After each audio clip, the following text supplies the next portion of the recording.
Good evening, podcast. This is your girl, Lady She. I'm excited as usual. Y'all know I'm always on 1,000, child. I'm always on 1,000. I hope I'll be helping y'all energy out from a crazy day. But this is a special guest, right? Not just guest, this is a special moment. Okay, we got two people from the same block on the podcast and doing successful things out in this world, and that is a big deal. If you know anything about where we're from, that is a big deal, and I am thankful and excited that you even accepted my invitation. So thank you so much, Cherie. You're welcome. All right, I'm gonna shift myself a little bit. Okay, it's okay. Because I feel like I'm about to be in your face, like in your face. I think so. I'm just gonna shift this a little bit.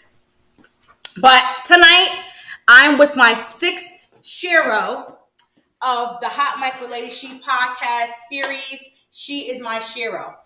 This thing has been blessing me so much. Thank you to everyone who has been supporting. Thank you to everyone who has subscribed to my YouTube channel. Please subscribe if you have not done so. It's free. You won't lose nothing. It's not. We're not going to take money from you later on in your account. I promise you, it's legit. It's not a scam. It's YouTube and it is free. But we need to get them followers up, people. So thank you so much for showing me the love. But show me the love by tapping subscribe. Amen. Thank you. Show us the love by tapping subscribe. Please share this live with someone. Tag somebody on my page. Make sure you are also following Cherie Dortch. She is the psychoanalyst of One Mind Wellness and Psychotherapy Services. So let me just say this really quick because everybody knows me as Cherie. Now, growing up, everybody called me Cherie. Mm-hmm. It's really Cherie. It is Cherie. Yes. So we're going to say her name right. This is Cherie Dortch, psychoanalyst of One Mind Wellness and Psychotherapy Services. Yeah. Cherie. And I have a recipe to my friend Cherie. I have a friend named Cherie. Mm. And you was letting me call you Cherie. People that I've known for a long time, I've started correcting them. You should correct people. Yeah. I do. But then people try to say that you just want to make your name sound fancy, but what? It's really my name. No, okay? You're weird. It's Cherie. No, if somebody tells us how you say your name, that's how they say their name. Yes. Why would they want to sound fancy? Child, people got problems. I'm done with that. But thank you so much for coming on. Thank you for having me. Cherie Dortch. Yes. I'm excited. I'm going to get all of her business, y'all. Because let me say this, and this is what I said to her. I said to her, it is a big deal to come from where we come from. And not just, professional wise, go to school, get your degree and do these different things. But when you're being effective in the community, especially with our youth, you're a different breed. So we can't shortchange what you do in the community. I'm going to take this off because it's absolutely annoying me. I'm so busy trying to be cute, y'all. I said I can't wear my thing tonight. But for the audio, we're going to keep it on. My mouth is big, so it'll be fine. Yeah. But, thank you for your services on so many levels. My pleasure. I enjoy what I do. Yeah, I'm glad. Because we want you to enjoy what you do. We got some disgruntled people out here who need to heal. Yeah. So we are going to jump right in. I hope this doesn't affect. We're going to jump right in. So share with us, what was it like growing up being Cherie Dortch? Oh my God. Okay, so, it started out great. And I told you I talk about this in my book. It started out great. I had a great life. My father passed away from colon cancer. My mom had she suffered a cerebral aneurysm, which I'll talk about that too. I actually found that I had one last February. Well, recently? Right, no, December 2019, I think it was. That's still recent? Yeah. But my doctor was telling me to go get it checked because my mother had one. So my mother had a brain aneurysm. It ruptured. She had a stroke. She couldn't remember anything. My grandmother came and got her and left me here. Wait, so how old were you when all this happened? I was 15. You were a teenager, so you could understand everything that was going on. Oh, yeah, absolutely. I talk about it a lot in the book. And so I ended up being on terrace with my sister-in-law. So wait, where are you originally from? I lived on the Heights. You lived on the Heights first. Okay. So you're from Hempstead, period. Yeah. Okay. So you lived on the Heights first. Yeah. And then you came to Terrace. I came to Terrace.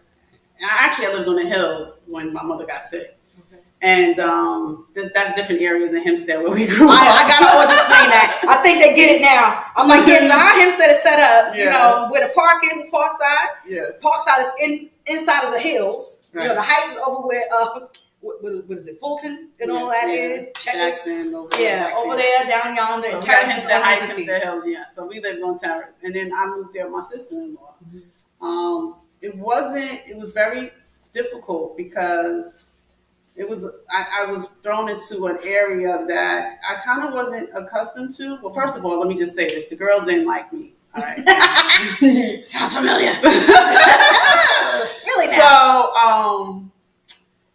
it was difficult dealing with that, and I talk about this in my book. I talk about how growing up I'm very self-protective when it comes to women. Right. And I think a lot of Black women can speak to that because for some reason, I don't know, there's not a lot of I'm just going to say it's not a lot of self-love. It's not a lot of self-awareness.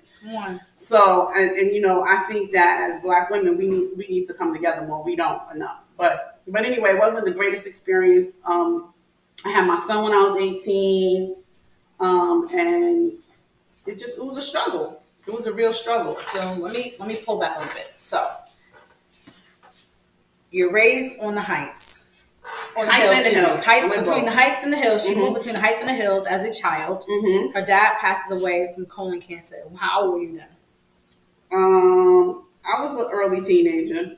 Okay, so you were a teen, so you knew what was going on with that too. Yeah. Do you think that the aneurysm situation, do you think that was connected from mom having heartbreak type thing, like depression? I think, yeah, I definitely do. I think it was a struggle for her. She had the difference between me and her, when me having it, she had a bad headache, and she drank and she smoked. Okay.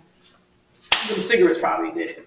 Right. So, but she had a bad headache and didn't know what was happening. I talk about how I saw her, like she was in the bed and I made her something to eat and how she was putting the spoon to her mouth and missing her mouth. Right. You know, so my family came, my grandmother, my aunts, everybody came to get her.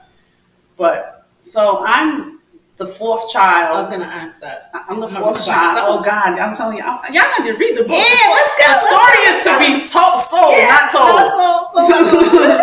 So, you know, I'm the youngest girl, the only girl of 4 children, and I'm the baby. Yes, and so I have to say, my mother spoiled me. Right. So youngest and only girl. Youngest and only girl. And but my brothers were much older than me too. So what was the age difference? Me and my youngest brother 9 years apart. Then there's 13 years apart. Then 14 years apart. With the same dad? Yeah. Oh, that's different. Wow. Yeah. Do you think you know why it went that way? What they were so the close? Age gaps. There was no. I was that's how many years I was apart from them. They were stair steps. Oh, they were stair steps. But I came later 9 years. Oh, I got you. Yeah, so okay. So oh yeah, you were spoiled because you kind of had them to yourself, kind of. Yes. They were a certain age. They were older. So my what was I gonna say? I was really spoiled. I went to private high school. I talk about this too in my book. I went to a private high school. I went to school in Hempstead. I went to private school in 6th grade. Okay. Then I went to middle school. Elementary. Right. Well, middle school. So what happened when you know how it goes from 1st grade to 6th grade, it changed to 1st grade to 5th grade. So that's all I'm saying, depending. Yeah, so they still do that. They change it up. Right. But so my mother sent me to private school in 6th grade. Then I went to middle school in 7th and 8th grade. And then ABGS? Shout out to ABGS. It wasn't ABGS. What was it called? Hempstead Middle School. Oh, snap. That's a nugget. I never knew that. Yeah, it was. It wasn't. ABGS came later. Yeah, I'm trying to think. What year was it made, ABGS? Don't ask me. Was it around the time I should know. I worked there. No, I feel like it might not have been so long ago. It was made ABGS. I don't think so, because I remember driving by and seeing ABGS. What? Yeah, I feel like it might have been named that when we was there. Alberta B. Gray Schultz. Yeah. Right. Yeah. We got to Google that because I got a feeling it was made. It was created. They changed it to that when we was there. Probably. I feel like. Go ahead, us. So I went there. I went to school there, and then once my mother, I was in high school. I went to private high school. Okay. But once my mother got sick, I couldn't go to private high school anymore. Okay. Was that because of the financial part? Financial part. Couldn't go anymore. So she had to come out of work. Because but once she had the stroke, she didn't remember. She had to learn how to go to the bathroom all over again. She had to learn. Because you know there's different strokes. So let me just say that. You know, some literally for different folks. Yeah. Because some. Well, she had the aneurysm, and the aneurysm ruptured. So that was the issue. Wow. So that she's lucky to be alive. That's a fact. She's still alive. She's still here. I was. Cherie said she's still here. I was funny because she's still here. Yeah, because you would think that she would have suffered, but my mother's 81 years old. Okay, God, go ahead, Mama. Yeah, so she was. She's still here, Amen. and but she was down south. My grandmother and everybody came and took her down south, but I went and got her like 1999. I took care of her since then. That's what daughters do, honey. Yeah. Take care of our folks. We take care of our mamas. Yeah. That is something. Wow. It was very traumatic for me because I was really on my own. Yeah. So you're the only girl, the youngest girl. Your mother ends up having this situation where now she has to be learning everything all over again. Mm-hmm. You're supposed to be a teenager enjoying life. Right. You're dealing with this. Right. Then you live somewhere where they don't like you. Right. How are you coping? It was difficult. And what was that looking like when you say they didn't like me? Because I could tell you stories of what was going on with me. Tell you. It was, I don't know, I can't, let me think. Like, I can name... Was it she thinks she's cute? No, she thinks she all that. She thinks she's better. Smart. Yeah. That kind of thing. But, and I wonder if the people that like are on top of my mind right now, I wonder if they would say that was the issue. Because I don't really know what the issue, I really can't tell you. I mean, but they used to say that. Yeah. I understand. So it wasn't a pretty picture. So I didn't want to be around that. Mm-hmm. I didn't want to. So I made in my mind. I never forget the day I decided to leave Terrace. My son was 2. I had already had my son. He was 2 years old. So what was that like? Because your mother was still dealing with what she was dealing with. So where'd you meet the dad? I lived with my sister-in-law. Oh, I met my baby daddy. Not baby daddy, child. I called him that. I got him on my phone as baby daddy. But my son's father's like my brother. Like we family. Like we like. So he can't upgrade to have his name be seen on the phone. No, it's actually an ass BB baby daddy. He only getting 2 daggone. So I had to talk about that too. That was traumatic. My baby, he went to jail. Wait, whoa. Oh God! Why? Y'all need to read the book. No, let's get in the book. What's the name of the book? Share the name of the book. The book is The Butterfly Effect: Her Return to Love. Because she fired for that. Let me just hold on. Let me just tell y'all about her. Now I bought the other book. She ain't telling me about the book. I have a children's book too. I have a children's book. Yeah, we're gonna get into that too. But go ahead. So yeah, he went to jail. Why you were underage? No. Oh. Listen, I don't know. Tell me what happened. I'm trying to see how y'all got together when you met at. How you become the one? Boyfriend for a while, but he went. I'm trying to remember. Oh, I don't know if he want me to say why he went to jail. He was with somebody else, but he did something. He had something illegal and wasn't drugs. Right. That's what I'm this saying. was back then. Yeah. When you had your son already. Yeah. It was just I had just had him. Oh. Okay. And but you guys were item beforehand. Yeah. Yeah. Okay. Yeah, definitely. And so I was kind of left out there on my own to take care of my son. What was your mother like? What was the family like? The family was like, all your mother did was try to please you and send you and put you in private schools. Mm-hmm. So it was like, it was like, but they blamed me. For my mother's illness. For my mother's illness, yeah. So I didn't want to hear that. It's in the book. I hear that. And so I stayed with my sister-in-law. I had one uncle that lived in my mother's uncle who lived in Jersey. He always came out and made sure I was okay, gave me money or whatever I needed. But I was still I was on my own since I was 15. Let me say this, because I feel like what she's saying is it shouldn't be normal. Oh. But it seems like it's so normal. People like, well, this happened with my parents and I was on my own. Yeah, I hear that. That's not supposed to be a normalcy, no, and also you never hear people say, and I got therapy. Oh yeah. Well, I got never therapy. Hear them say that. I got therapy. Well, I tell you, when I went to when I was in school, I remember my sister-in-law who I lived with on Terrace, and she was like, if this is what you're going to do, you got to get your own therapy.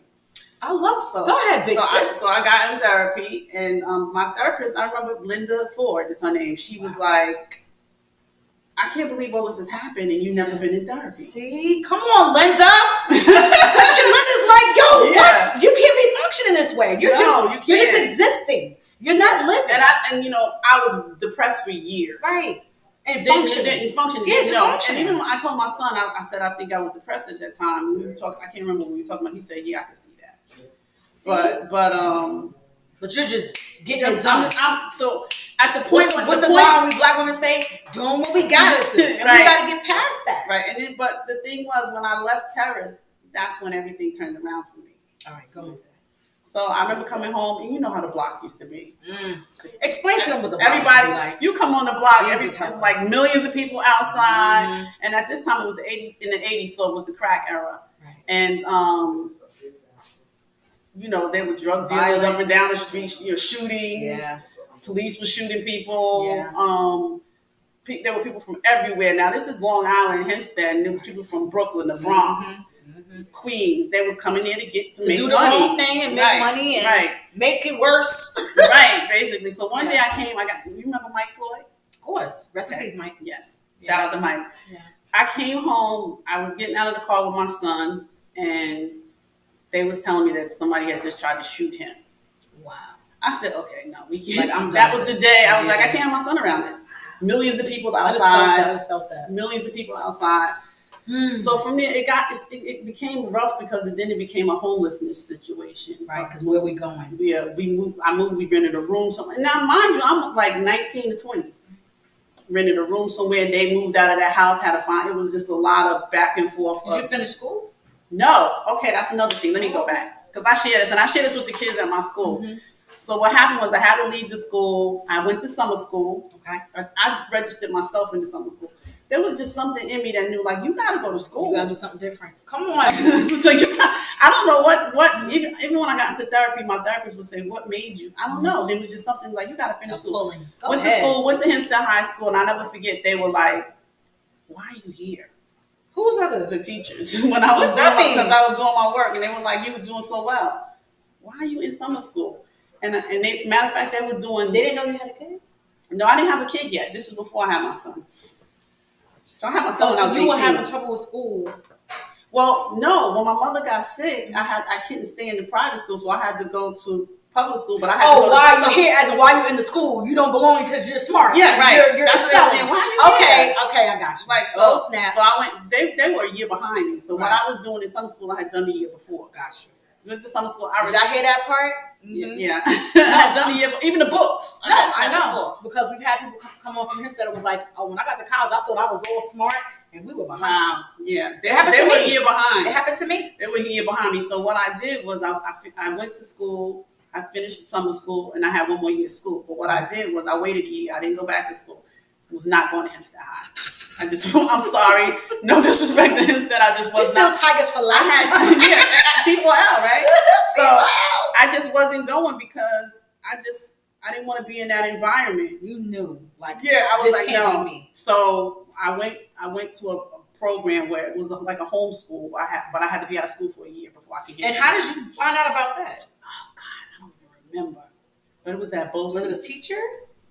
Maybe. Because sometimes we'll find in stories you'll see where there's always some teacher that sees something in a student and they're like, do this. Right. It might have been. It was Mr. Phillips. Everything. Mr. Phillips. He just passed. Yes, I know. Mr. Phillips. It might have been Mr. Phillips. Rest in peace, Mr. Phillips. He was my English teacher, and I only went to summer school there, and that man remembered me till I was grown. And that same energy you talking about, he carried on. Yes, that man. He remembered me. And that's one of the teachers. It might have been him. It might have been him. Thank you, Mr. Phillips, for your life. Yes, and I went to Bosie's program. Explain what Bosie's is. So this particular program, you would get a regular high school diploma. It wouldn't be like a GED. And then I would do homeschool stuff. I would meet with the teacher once a week, and I would do my assignments. And it was not easy. Right. Because now they're kind of crunching everything in. Yeah. Well, I only have one more year of school. But they're still crunching everything in those visits that you get. Yeah. While the other kids are going 5 days a week. Right. You got to get all the information in those visits. So she was surprised because I told you how to be out of school for a year. And she was like, I can't believe you remember all this stuff. But I finished that, and I finished. Right. No excuse. And the next thing you know, I went to college. I went to Nassau Community College. I got a scholarship while I was there. I went to Queens College. Free ride all the way through. Nice. Then I went to Fordham University to get for graduate school. And then I went to a Psychoanalytic Institute. So what made you, let me just say this. You receiving therapy when you received it affected your life. It shifted you. Yeah, it did. So is that why you got into that field? No. I wanted to get into the field, and that's why I went to therapy. My sister-in-law was like, if you're going to go into that field, you need to get to therapy. Go ahead, sis. And I tell everybody that gets into this field, get into therapy. Yeah. So, then when I went to, I had another therapist, and then when I stayed in therapy. Mm-hmm. But when I went to the Psychoanalytic Institute, we had to be in our own analysis. Now, that's different. What happened to that? So I had to be in therapy 3 days a week. Oh, wow. Okay. And it was, on the couch. Mm-hmm. Like the actual TV. Yeah, doctor, because I can't. That feet crossed and yeah. Yes. And then I think that's where I learned the most. Wow. About, my therapist even asked me, she was like, what do you think made you continue school? Mm. And one of the things she said was I was in school early. 2 years old, my mother had me in school. I was in nursery school. Right. But I just felt like I gotta go to school. Like, what am I gonna do? Supposed to be finished. Right. School. Like, what am I gonna do in my life? But I missed out on everything. Like, I didn't go to prom. I didn't have any of that but I made sure my son had everything when he went to prom. Because I didn't have any of that because I was surviving. Right. Now I'm thriving. Yeah. Bars. There's a difference. I was surviving. Now I'm thriving. There's a difference, right? Yeah. So I took all the energy. Thank you. And I think all the women that I had to deal with that weren't very nice. I thank all of them. I'm still thinking. Because I'm still thinking. I always say they saw something in me that I didn't see. Listen. Bars. Let me just tap into that. Someone asked me, and this was somebody I looked up to. Mm-hmm. They were in tears because another person who looked like them that they supported was just. And I said, I can't say what I'm about to say because then I'll say who it is. Dang, how do I? Thank you, because I'm about to spill the beans. I literally said to the person, I asked permission to say what I was going to say. Mm-hmm. And I said to the person, I said, what happens is what I've learned, the little bit of time I've been on, I'm still 20. The little bit of time I've been on this earth is that with women, I can't say about men, with women, when you're being attacked by a woman, and now you've already had in your head, I admire her, mm-hmm. or she inspires me, or there's something about her that I love, and I'm so happy for her. This is how you feel about her, right? And then you get because you and you're not good enough in this. They see something in you. It's like a mirror. They see something in you that you may not see about yourself, so that's why you're confused. So when you get attacked by women, start tapping into the junk they talking. Tap into that thing. Yeah, the thing. It may take us to the next level. Yeah, it will. You have to pull back and say, "What is this?" Yes, definitely. You have to pull back. I use this example with my clients that I see in therapy, and I don't want to. This girl, she lives in Hempstead, and she works in my district. Mm-hmm. And one day she came to me and said that somebody had I got a headache. Somebody was just talking about you for a whole hour. You sat through an hour? It's not even about sitting through. I just looked at her, said nothing. Right. Months go past, the new school year starts, and she comes to me about something else. So I said, well, matter of fact, let's just meet me in my office. Let's just have a talk, right? So I said, let's rewind the tape. I said, you came to me and you told me that somebody was talking about me for an hour. I said, what was the purpose of you telling me that? Yeah. And then she immediately got defensive and said, I can say what the fuck I want to say. Oh, no, but you can. I told her, yes, you can. You can say whatever you want to say. I found out, bro. Right. I'm sorry. So she can't say what she want to say. And I try to teach my young girls that you can't control what people do or say. That's a fact. Right? So I said, okay, you that's right. I said, but what was the purpose? Mm-hmm. And she stopped. And she said, you're right, Miss Dortch. But there's no self-awareness there. There's no self-reflection. And a lot of times we get into this routine of we normalize this negative behavior, Absolutely. And so I think that was part of it. And I know this girl, and she's from the same block. Mm-hmm. And I knew her since she was a little girl. And I think it's just a lot of growing that she has to do.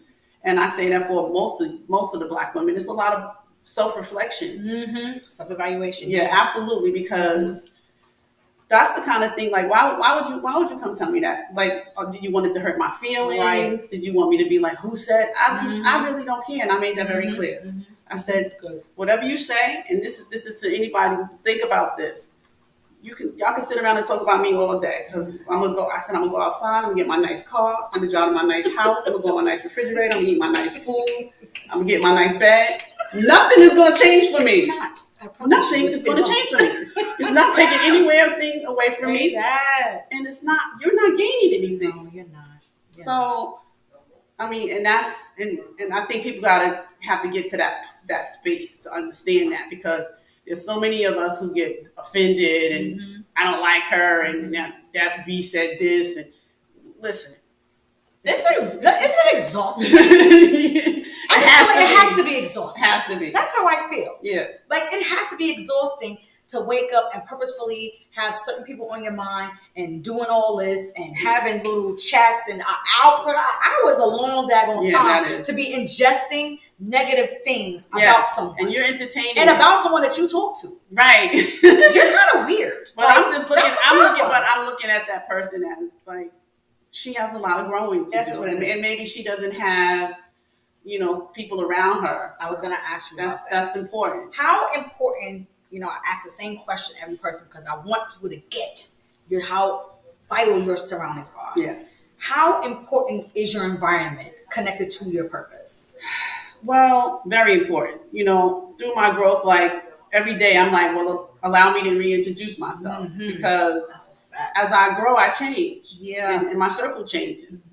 As I remember when I finished school, it was a lot of talk, the circle that I was in, and I had great times with all people that I used to hang out with. But it's like, as I was told that I think I'm better as an adult. But I'm like, it's not that. It's just like, I'm doing something different. I don't want to do this anymore. But why can't you think you're better? Can I ask? I don't want to say that I'm better than anyone. No. See, you didn't say I'm better than anyone. You say I'm better than. I'm better. I think that's different. I think I'm better than someone. Right. I think I'm better as far as what you're doing right now. I want to do something different. What's wrong with There's nothing wrong elevating? With that. What's wrong with wanting goals? What's wrong with actually checking those goals off and keeping it pushing and kind of leaving you behind? What's wrong with that? Well, you can leave behind or you can come with me. Now, I have a friend. Now, I'm getting ready to start another business with. I have 2 businesses. I'm getting ready to start another one. And I've known her since we were kids. And she's always Sybil. Hi, Sybil. And I'm like, she's always supported me in everything. Right. And somebody like her is, I want to be around somebody like her that is able to. She may not be doing the same things I'm doing, but she's able to be open to. Okay, well, I want to do something too. So like-minded. Right. Definitely. The mindset. You want to be. I don't want to be around people that's tearing other women down. Yeah. And I don't want to do that. I don't want to hear it. So in my circles, I've had to move out of different circles, and I've had people really even get mad. And Sybil has even said to me, "I think people get mad because you don't want to be their friend." I've had you could listen. You have the right to be selective when you know you have purpose, when you know you have a goal set, right? You have the right to even have conversation with those in your circle to say, well, listen, this is what I'm trying to do. You with it, or what we're doing, what's what? And they were like, I'm not trying to. Okay, beloved. Okay, well, I'm going this way. Right. I'll speak to you soon. And I think a lot of that. Hey, Yaya. I just want to say hey to Yaya. I just want to say that you got to learn to be good with you, right? Who you are. I'm so comfortable with just being at home. I don't have to be with a friend, on the scene or with a friend. But there was a time when I was on the scene. Now that's done. And, I'm doing something different now. And just being with myself. And I think that's a big piece of it. I've always been kind of comfortable with me. That's clearly, yeah. Because somebody just listen, when I think of what you've already shared, I think of a teenager who lost their dad, who's usually, the dads are usually like the girl's best friend. You know what I'm saying? I was very close to my mom. Oh, you were? But my brain says a teenager who loses her dad, then watches her mom go through something traumatic where family has to intervene. She's probably thinking she's in love with someone, finds herself pregnant. My baby daddy? Yeah. Oh, you couldn't tell me it wasn't in love. Oh, you was in love with him? No. You know, and now you have to figure things out. So you're kind of on autopilot. Like, all right, this is happening to me, but I got to keep it pushing. I got to keep going. So you had to have. And then when I had a baby, then it made it even worse. Like, okay, I got to make sure my kid is good. Right. And you know, how were you doing that? Oh, I think my son was 3. I took him down to my family for a year, and then I got my own apartment, and I went down and got him. Shout out to the family, man. Yeah, y'all need to. But they needed to do that because they left me. This is true. They left me. Shots fired. This is true. Yeah, my brother and my uncle, they were, and my cousins, they were very, hands-on. With my son. So my male cousins. Mm-hmm. So I'm grateful for that, but I mean, I wouldn't change it because it just taught me how to be independent in some ways. Mm-hmm. It taught me to be, I was talking to my financial advisor today, and he was saying, he was like, I love you, a hustler, and it taught me to be that way. Right. When you have to, you're going to make it happen. Yeah, absolutely. No excuse zone. You know what I mean? So listen, that's awesome. Now, you said you have 2 businesses. Mm-hmm. What are they? So I have a therapy. That's one of my wellness and psychotherapy services. It's whole wellness. I'm a therapist. I have another therapist. I have massage therapy services, financial services, because all that is wellness, whether y'all know it or not. My son is a personal trainer, and he's in Florida. Mm-hmm. Oh, he's not here. Okay. He's in Florida, but but I have access to other personal trainers here. But he's on my team, so I have a team of us. Actually, excuse me, I just got my Florida license, so my goal is to have another a branch there. Yeah. But I'm really working on this one right now. I'm really focused. Then I have an online store called by Nirvana Cherie. Nirvana Cherie is my granddaughter. Hi, Nirvana.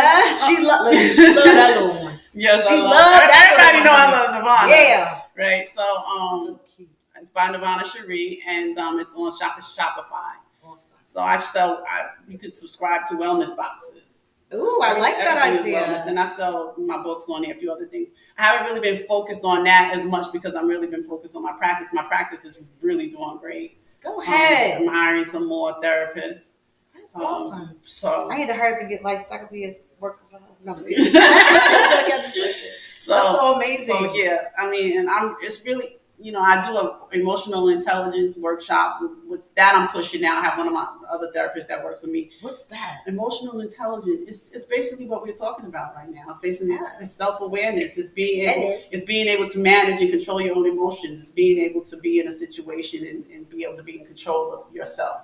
How do you feel when you see the stuff that goes on social media? Like, when it comes to the women. I don't see. What do you see? What's the stuff? Know? What's the stuff, like the booty pictures and stuff like that? Like what?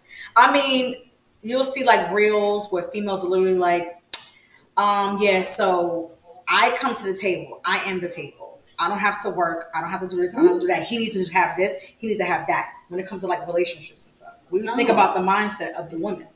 That's what they're doing? That is what they're doing. That is absolutely well, I honestly, I feel like if that's what works for them, it's not going to work for me. I mean, if that's what works for you, you think you're going to get somewhere and get ahead in life doing that, then hey, what power to you. Do you think that there's a disconnect between nowadays and back then? Were your parents married? Mm-hmm. Okay. People getting married, and having children, and dad is the provider usually, and mom is the nurturer type thing. And now it's more of there's just a mom raising the kid and looking for somebody to take care of them. Okay, well, do you think there's a disconnect? when I talked about, I don't know, because when I talked about, I think there's been a disconnect. Even back, when we were growing up. I think there's been a disconnect. The breakdown of the Black family has been happening for decades, And there's so many dynamics that play out, and as far as that, the black man not being in the household. That could be another topic. That is another topic, and I can't wait for us to tap into that. Yeah, and I think that's you know, and because a lot of times, you know, they've broken down our black men that the black woman has had to be the one to do all. Right. I don't know what she's saying that she doesn't have. She brings herself to the table. Like, you know, I think it depends. I just saw a video the other day. Excuse me. I saw a video the other day of a guy saying, you know, a man doesn't want you if you accomplish. Oh my goodness, I saw that. And why you listen? She tapped it down, but I'll be going live with another podcast. These gentlemen to speak on that particular subject. So, because that was you can share what yeah, it's a video and they're saying that no man is going to want you if you already accomplished. I don't know if that's this new generation, the millennials or whomever, but my mindset was always I don't want to be a burden to someone, and I think we need to be a team. Y'all heard that one? Like, I'm serious. why are you gonna? Because that I promise you, when I saw that video, first I thought he was like, you know, they call like clickbait when they just say stuff just to get likes and just to get people to follow them or whatever. Right. Homeboy was serious. He was like, "Who wants you after you got a degree? You got your own place. You got a fancy car. You got this. Who's gonna want you?" I said, "Is he for real?" I don't think I know anything like that. The podcaster said, "Oh, they're gonna get you for that." I said, "You think?" You can't be serious. Homeboy was serious. Yeah, he was. I don't think I know any men like that. I don't think I know any men like that. I'm like, where he live at? Because we need to make sure ain't no females there. Because you are different, beloved. Like who? So you don't want someone with goals that has ambition. Well, that's the way. That can't have it both ways. I think that's a way of. I think that's some insecure men. Yeah, this is just my opinion, and I think that it's just their way of controlling, being in control. Right. Yeah. Okay. Shout out.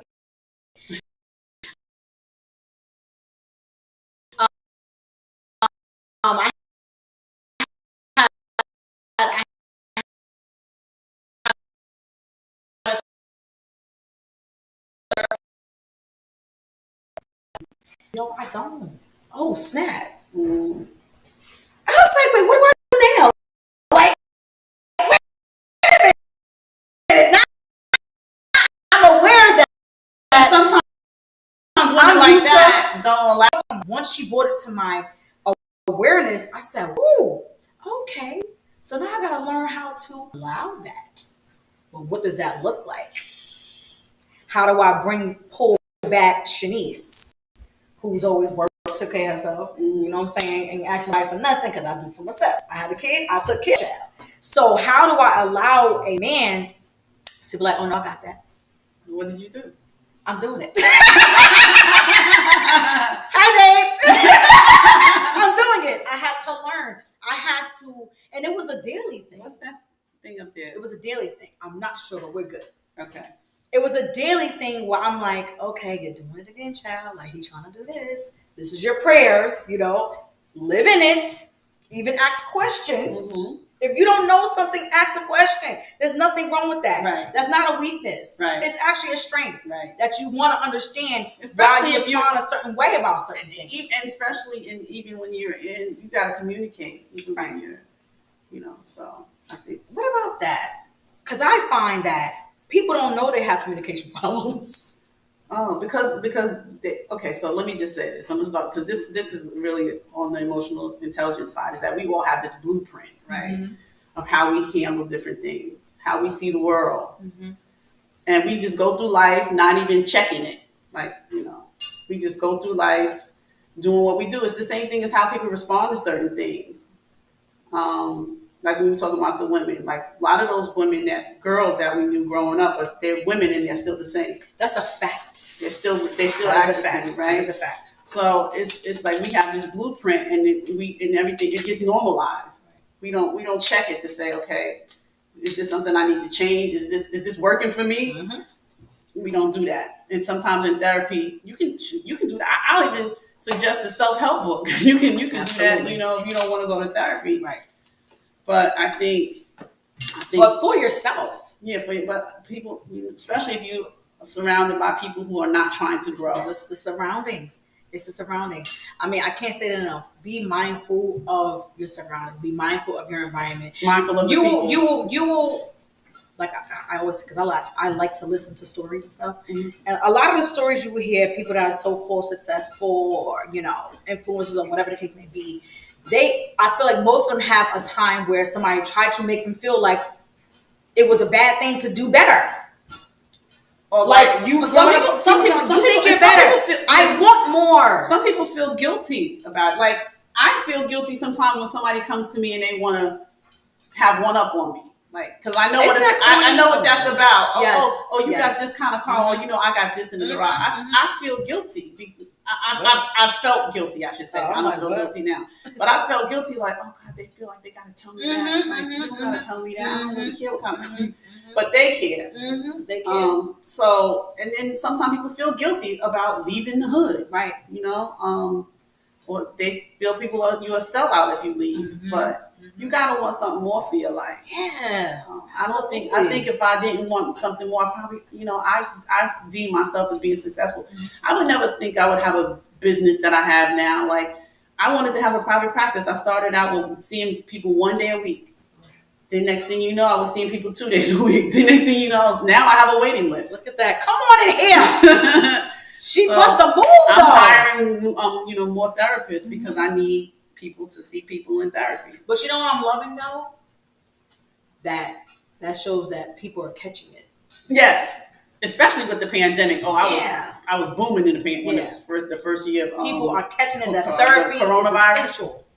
Yeah, because I think people had to sit with themselves. Right. There was not a lot of socialization. There wasn't enough distractions. They had to sit in their environment.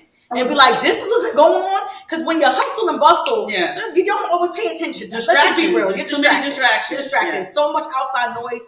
As soon as you get to calm down and bring it down, you're like, this what I've been allowing? My kids is crazy. You know what I'm saying? Like, oh, this joker, he need to get about. You know what I'm saying? And you're like, that means he's been doing this and I just didn't realize. Right. This joker even with here. yourself, I've been feeling this way. Yeah. And I didn't realize that I'm really sad or I'm really anxious or I'm in this relationship is the worst. Like, I'm being abused. Yes. And people don't realize it. But when you get rid of the distractions, then you realize this is what's happening. So I think that was a big part of it. So coronavirus was a good thing for me because my practice was booming. Listen, I tell you this. I say it all the time. I said, I don't know what y'all out there doing, but the pandemic blessed me, child. I promise you. Sure. Financially, it was like, yeah. And it meant to me, for some, I'm just saying for me, I was more bold. Like, oh, this is happening, but you know what I'm saying? Like, I'm like, let's go then. That's how I felt. So if you missed that, you need to get that now. Yeah. If you missed that energy where you were like, listen, I was playing around saying I want to start this business. Let me start that business right now. If you're still doing that, you need to make that thing happen now. Yeah. That's my word to you. Like, but one of the things I find with that is that some people don't have the confidence. I'm reading this book. Everybody get this book. It's for oh God, something about the millionaire. Oh God. Who was it by? Rachel Rogers? No, his name is T. Her or something. You gotta get Rachel Rogers' book too. The Millionaire Mind. Wait, who was it by? His name is T. Her. Because I'm behind something. I have it. I have the audiobook because I listen to the audiobook every day. Okay. I read the whole book in one day, and then I listened to the audiobook. But it talks about our blueprints and our thoughts and feelings around money. Poverty mindset versus a millionaire mindset. Same thing. Yeah. This book is called "We Should All Be a Millionaire." We should be, and that's my goal. It's by Rachel Rogers. That's my goal. I we that was your goal. Yeah. I put it everywhere. I think I'm already a millionaire. I put it everywhere. I'm already a millionaire in my mind. Yeah. The money's got to catch up. That revenue got to catch up. So, but mindset, you got to see it before you see it, people. Right. And the thing is that some people, they have to know that they deserve it. They have to know that it's attainable. And a lot of us don't feel like it's attainable. It's true. It's a mindset. I was talking to my friend. We already started another business. And we were talking and she said something about me being her boss. And I said, we're partners. Change your mindset. I said, we're partners. Yeah. I'm not your boss. Yeah, so it is a mindset. It's a mindset. It really, really is. And those people they talk about it in the book. The people who get money, as soon as they get money, like you get your income tax check, let's say, instead of taking it and investing it in something, And we all got J's. You know, right? Flat screens. You gotta go buy stuff, and that makes you feel rich. And then I'm learning about the stocks and stuff. I've had to learn about that. I'm still learning. And I was talking about there's a wealth gap because of that. Black people don't do those kind of investments, and so instead of taking my money and I spend money on food because I'm vegan, y'all. So I'm getting there, y'all. I spend a lot of my money on food because it's expensive, and I buy a lot of organic food. But my extra money, the money that I'm not getting my nails done with, because I haven't really done any of that since during COVID. I'm taking that money and I'm investing it. Absolutely. So now, okay, you said you're gonna have an office in Florida. That's my goal. The one here is flourishing. She's looking for therapists, people. Yes, I'm looking for therapists. I'm putting that out there. She's putting it out there. She's looking for therapists. How? Your son is in Florida also. You said. Okay. Your son is not here. How are you when it comes to your personal life? If you're always, you know what I'm saying, doing stuff, helping the folks. Well, I have to take time out for myself. I do take time out for myself, but my goal is to get everything situated. Like my practice. I still feel like there's so much more that I have to do. But I make sure that I take time for me. I have to. Right. But this is going to set me up, I want to say at least in the next 5 years, the way I want to set it up, that I'm not going to really have to work. Boop. Yeah. She has a plan. Yeah. And that's what you got to do. You got to have a plan. Right. You got to set some goals. You know what I'm saying. Take steps towards. You fail to plan, you fail to plan, you plan to fail. Period. That's the saying. It's not a cliche, y'all. That is real life.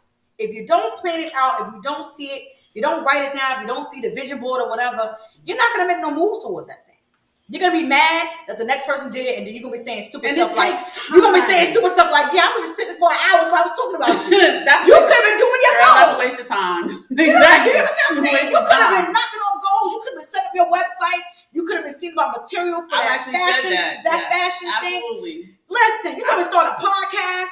Yes. You don't have time to not wasting time on nonsense. I've said that to one of my friends. You don't have time to not win. I've said that to one of my friends because I was like, you sit around gossiping, like you wasting time. That's why you broke. Time stealer. Right. Time stealer. But I think people gotta believe in themselves and know that it's possible for them. That's all. And it takes time. Like it's not gonna happen overnight. Like I'm gonna tell you, it took me 5 years for my practice to really get to start really running. Yeah.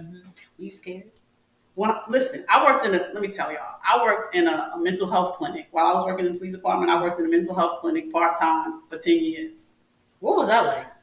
And working in a mental health clinic? Yeah. And working for the police? We'll get to that. Now we'll get to that. We'll get to that now, child. So working in the mental health clinic, when I did it for 10 years, but when I started my practice, the first day in my practice, I was nervous. What was your title? In the mental health? Yeah. I was a therapist. You was a therapist in mental health. Okay.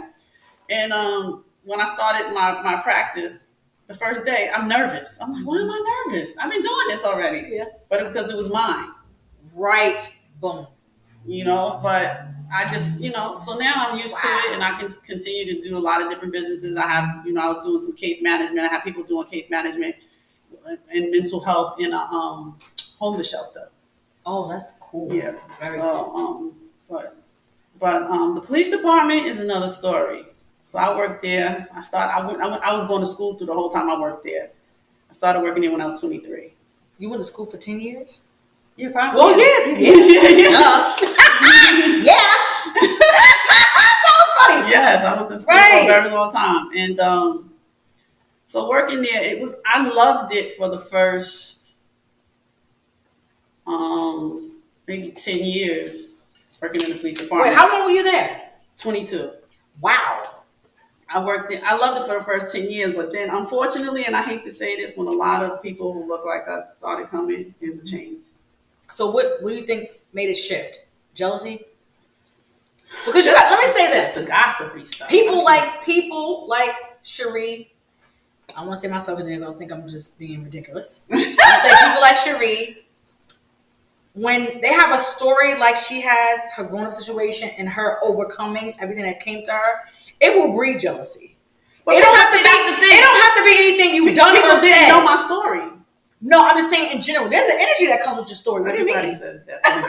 You know that. Come on, therapist. You know there's an energy that comes with your strength. And I'm very people sound very blunt, and I'm very assertive, and like you're not going to bully me, and that comes from living on terrace. Like, oh, no, this like we ain't doing this. Yeah, right. I'm not living like this. And working with police officers, that's kind of how it started to get. Like, you want to bully me, aggressive. Like, yeah, it's like, no, talking to me crazy. No, we're not doing that either. Yeah.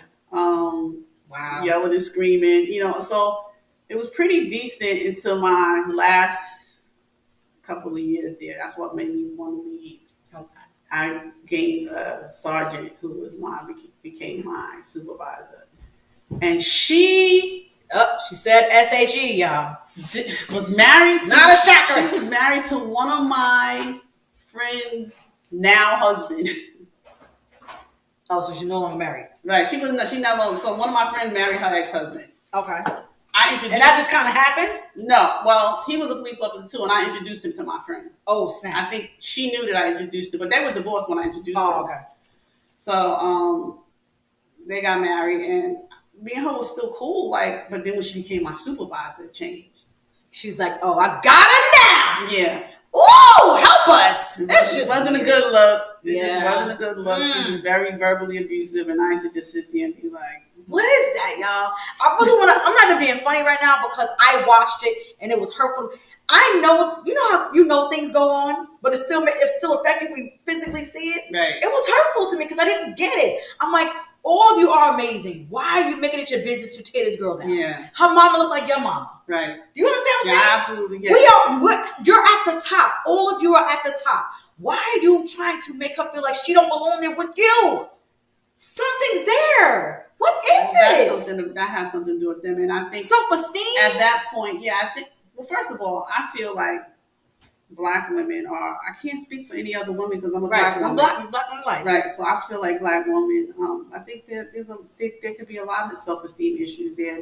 Because we live in a society that's always telling us that we're not good enough. Right. That we need to look this way. Right. Like that's what beauty represents. Look this way, be this way, speak this way. Right. So yeah. So I think, I go against all of that, even from the way I eat, from me cutting all my hair off, right, from going natural, all of that is just, I'm going to be who I want to be. I don't want to be who everybody thinks I'm supposed to be. That's the one. Boom. And I'm going to be, and I'm good with that. Yeah. So, in my journey of empowering other women, I have a patient, this is so funny. She always gets involved. I shouldn't say she gets involved, but she in her job, the people, when they start to gossip and everything, and it really bothers her. And she's like, how can I want to get like you. And I'm like, so when people say things and they be like, somebody comes to me and say, well, I heard so. I'll be like, okay, go with that. Not go with that, child. I'm not justifying nothing. Right. I'm not confirming or denying. I'm not in this. Go with what I think they told I'm not in this, I'm child. not justifying nothing. I'm not, because I don't have to. Yeah. I don't have to explain anything to you what you heard. If you heard it, go with that story, because I'm not. And that's what, let me say this, because I love that she keeps saying it, be like, you're blunt or whatever. Some people just don't like the truth. No. They don't. They get confused, so they got to put a name to it. Right. She's blunt. No, all she said was this, and that was actually the truth. You just didn't like it. No, right. That don't mean she was being rude. No, I'm not being rude she at all. Said, I'm not, and my intention, that's not my intention. I'm not trying to be rude, but I'm just. Okay, but you heard it from a negative ear. Right. You know what I'm saying? So let me just say this too. This is another thing I want to share, that nothing has meaning. Everything is neutral. We give it a meaning. That's a fact. Right. Okay. So and saying that, if I can say something like, when we were growing up, somebody looked at you and then like, why she look at me like that? Mm-hmm. And now they don't like you. Right. Right. Mm-hmm. But whoever said that, they gave a meaning to it. They put a story. They created a narrative around somebody looking at them. And that's what we got to stop doing, ladies. Mm-hmm. Why you just created a whole story? Lord have mercy. And women do it also with men in relationships. Mm-hmm. He not answering the phone. He not answering your text. You've already created a story about what he's doing. Stop doing that. Yeah. Thank me later, men. Yes, come on. Thank her later, men. And women for that much. Yes, because you create anxiety for yourself. Yeah, and it's not reality. No, it's not. It's really not. We create stories every day. So I think when people learn that, come to one of my workshops. I think I'm going to do, I'm doing a workshop on emotional intelligence. And that's all next Tuesday. Dang, that's so quick. I know. I was doing it. My partner, he's doing. I created this emotional intelligence workshop, so now all my therapists will be doing it. Love that. That's dope. So I think he does it on a Saturday in April, but I posted in my Instagram. Oh, my battery is low. Look at this. That's okay. Okay, I'm gonna leave it. So, do you have the setup where you deal with mostly the women, or do you do? No, it depends. Like people reach out to him, or people reach out to me, or if I don't have an opening, I will see if he can take it. See if he can take it. He hasn't been taking a whole lot of people. That's why I have a waiting list, and I'm trying to. I have one therapist I know that's coming on board. I have two, and I have one intern. So, eventually I want to have a lot of therapists because I want to supervise them because I was trained psychodynamically, so I want them to have that same, just like the stuff. What's that mean? So psychoanalytic psychotherapy is, I went to a psychoanalytic institute, the New York School for Psychoanalytic Psychotherapy and Psychoanalysis. Because it's like a tongue twister.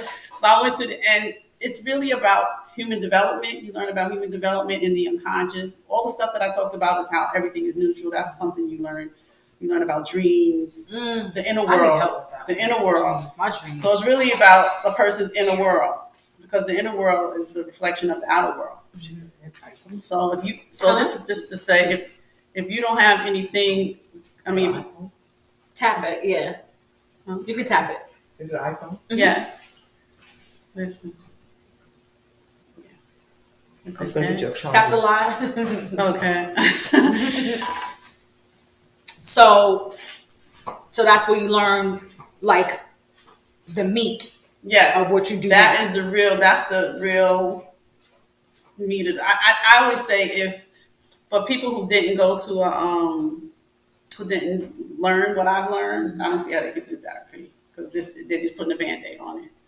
Help somebody. No, I'm serious, because there's a lot of buffoonery going on out here. Yeah. And people are getting paid. Yeah, well, I'm sure that they can help in some way, but I really think that the goal needs to go deep within whatever's happening in the person's inner world. You need to understand that, and so that they can understand that, so that there'll be more self-awareness. Right.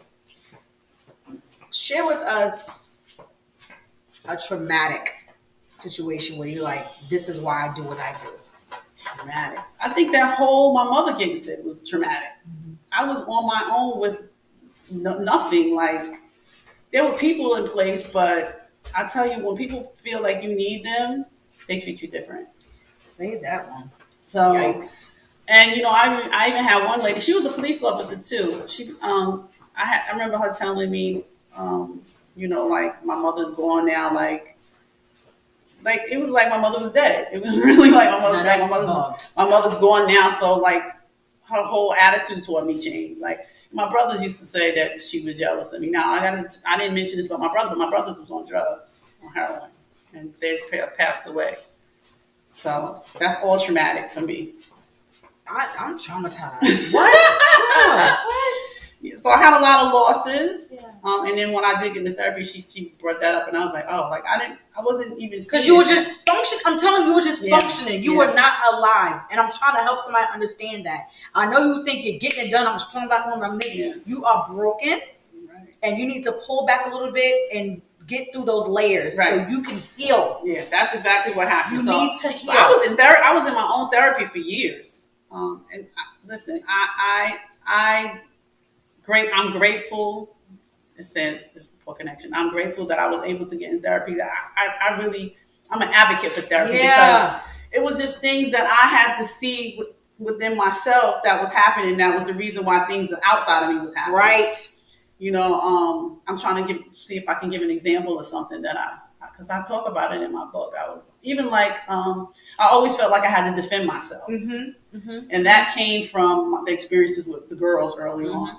Now I don't feel that way, because once I became aware of it, I was like, okay, so that's something that I have to change. That's something that I have to change. And it's you don't go to therapy. We don't have magic wands, because everybody thinks that. Right. So, like, we're going to fix them. You got to do the work. You really do. And like, so whatever you learning in therapy, like my patient who says she wants to be like me, because I go, when she's telling me about things that happen to her at work, she goes, I did what you said, Miss Dortch. She said, I said, is that the story you made up in your head? That's what I said. Right. I said, that's the story you made up in your head? So, but it takes taking what you learn and applying it to everyday interactions. Right. You know?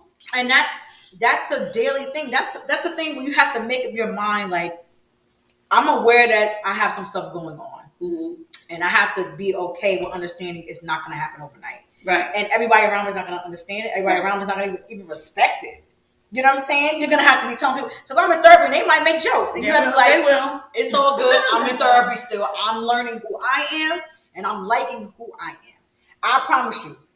I keep saying it. I'm enjoying the heck out of my 40s, child. Because when I tell you, every time I realize something new about me and I love it, that thing had me like, I'm already, like I said, I feel like I'm already a millionaire. I feel that. As you get older and continue to grow, it's just going to get better. Yeah, I'm excited about it getting better. I'm excited about it getting better. And I just want other people to feel that thing. Yeah. I really, really do. I'm definitely an advocate. As I said, I think every Black person, we've all experienced some kind of trauma. Yeah. And generational trauma where it's passed down. Yeah. That's why we have all of these unhealthy behaviors. Right. And I'm saying that coming from a Black woman that grew up in a Black neighborhood. Right. Absolutely. All these unhealthy behaviors. Like we got this, and then even brokenness. Yeah, definitely. And that it can be different. And sometimes people don't think that it can be different. A lot of times too, once again, it's the environment. Yes. I've shared this before. I'm going to share this story again. I don't care if you follow me out of shit, you heard it, you're going to hear it again. I'll never forget this girl on the block. Mm-hmm. We're sitting on the wall. You know the wall, okay? Right across from the awning that say 100. Yes. Right over there, and I'm mad. I'm all in my feelings. My mother, I'm like, I'm over this. Like, I'm done with her, and I got to get out of here. Like, I can't wait to get out of high school, and I wasn't really thinking about college, but now I'm going. Whatever school responds first, that's about I'm out. Like, I'm all in my feelings. And the girl was like, what is, like, she's just listening to, like, what is wrong with you? I'm like, girl, because I can't be bothered with this. Like, I'm just literally venting. Mm-hmm. I'm like, I'm done. Like, because there's more than this block. Right. Like, I'm over it. Right. And it was like a dead silence. And then she just says, what's more than a block? And I was like, oh, definitely that's a mentality there, for sure.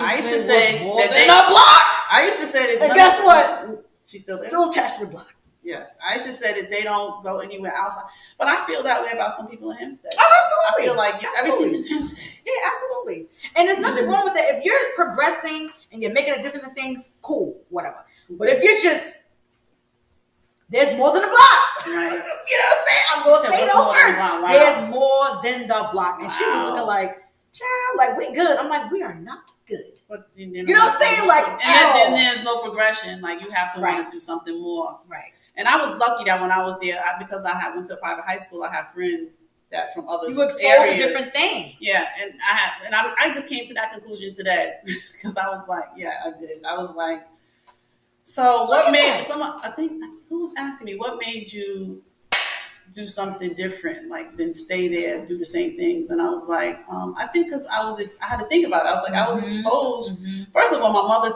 took me different places, exposed me to different things. Even my brothers. So there was more than a block. Right. But then it was like, I had friends that from my private school that lived in different areas. I would go to their house. I saw that there was something different. Yeah. It was nice. If you don't expose if you don't expose yourself to something outside of your immediate environment, then that's what you know, and that's what's comfortable for you. Absolutely. You know, I've had friends not want to go someplace with me because they're uncomfortable with, you know, people I went to college with or people I went to graduate school with. They feel like they're less than. Right. I know you from here, and they know you from. That's something you. They don't know what to say to them. I'm like, right. Just be yourself. No, that thing is real. And you'll be surprised. You know, a lot of stuff I'm thinking about is not young people. These are older people. Yes. Like 40s, 50s, and they are like stuck in certain mentalities. Mm-hmm. Nothing's going to change. And you will just be saying, oh, he gonna be in the club for the rest of his life. Oh, he gonna be the oldest in the club. You know what I'm saying? Like, you know this is what it is. Like that now. You know this is what it is. And you have to be like, okay, that's who they are, and that's fine. But I'm over here doing what I'm doing. Right. no shade, but I don't want to be the old person in the club. Yeah. You know what I'm saying? I like to own the club. You know what? But I don't want to be the only person. And I was in the club.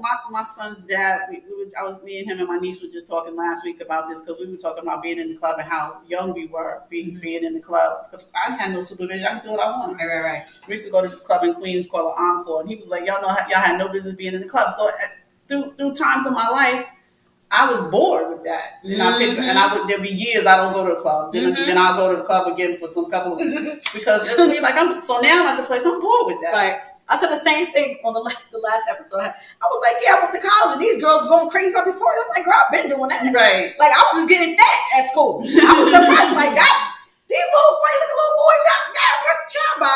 Like that's how I felt. I was like a mom because I was already doing what they were doing. So they get to college and get wild. Mm-hmm.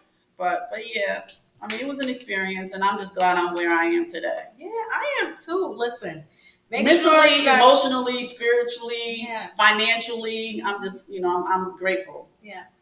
Now, you said you have interns, right? Mm-hmm. Would you do something like have like scholarships, or things going on where you want other kids to understand, listen, I'm from where you're from.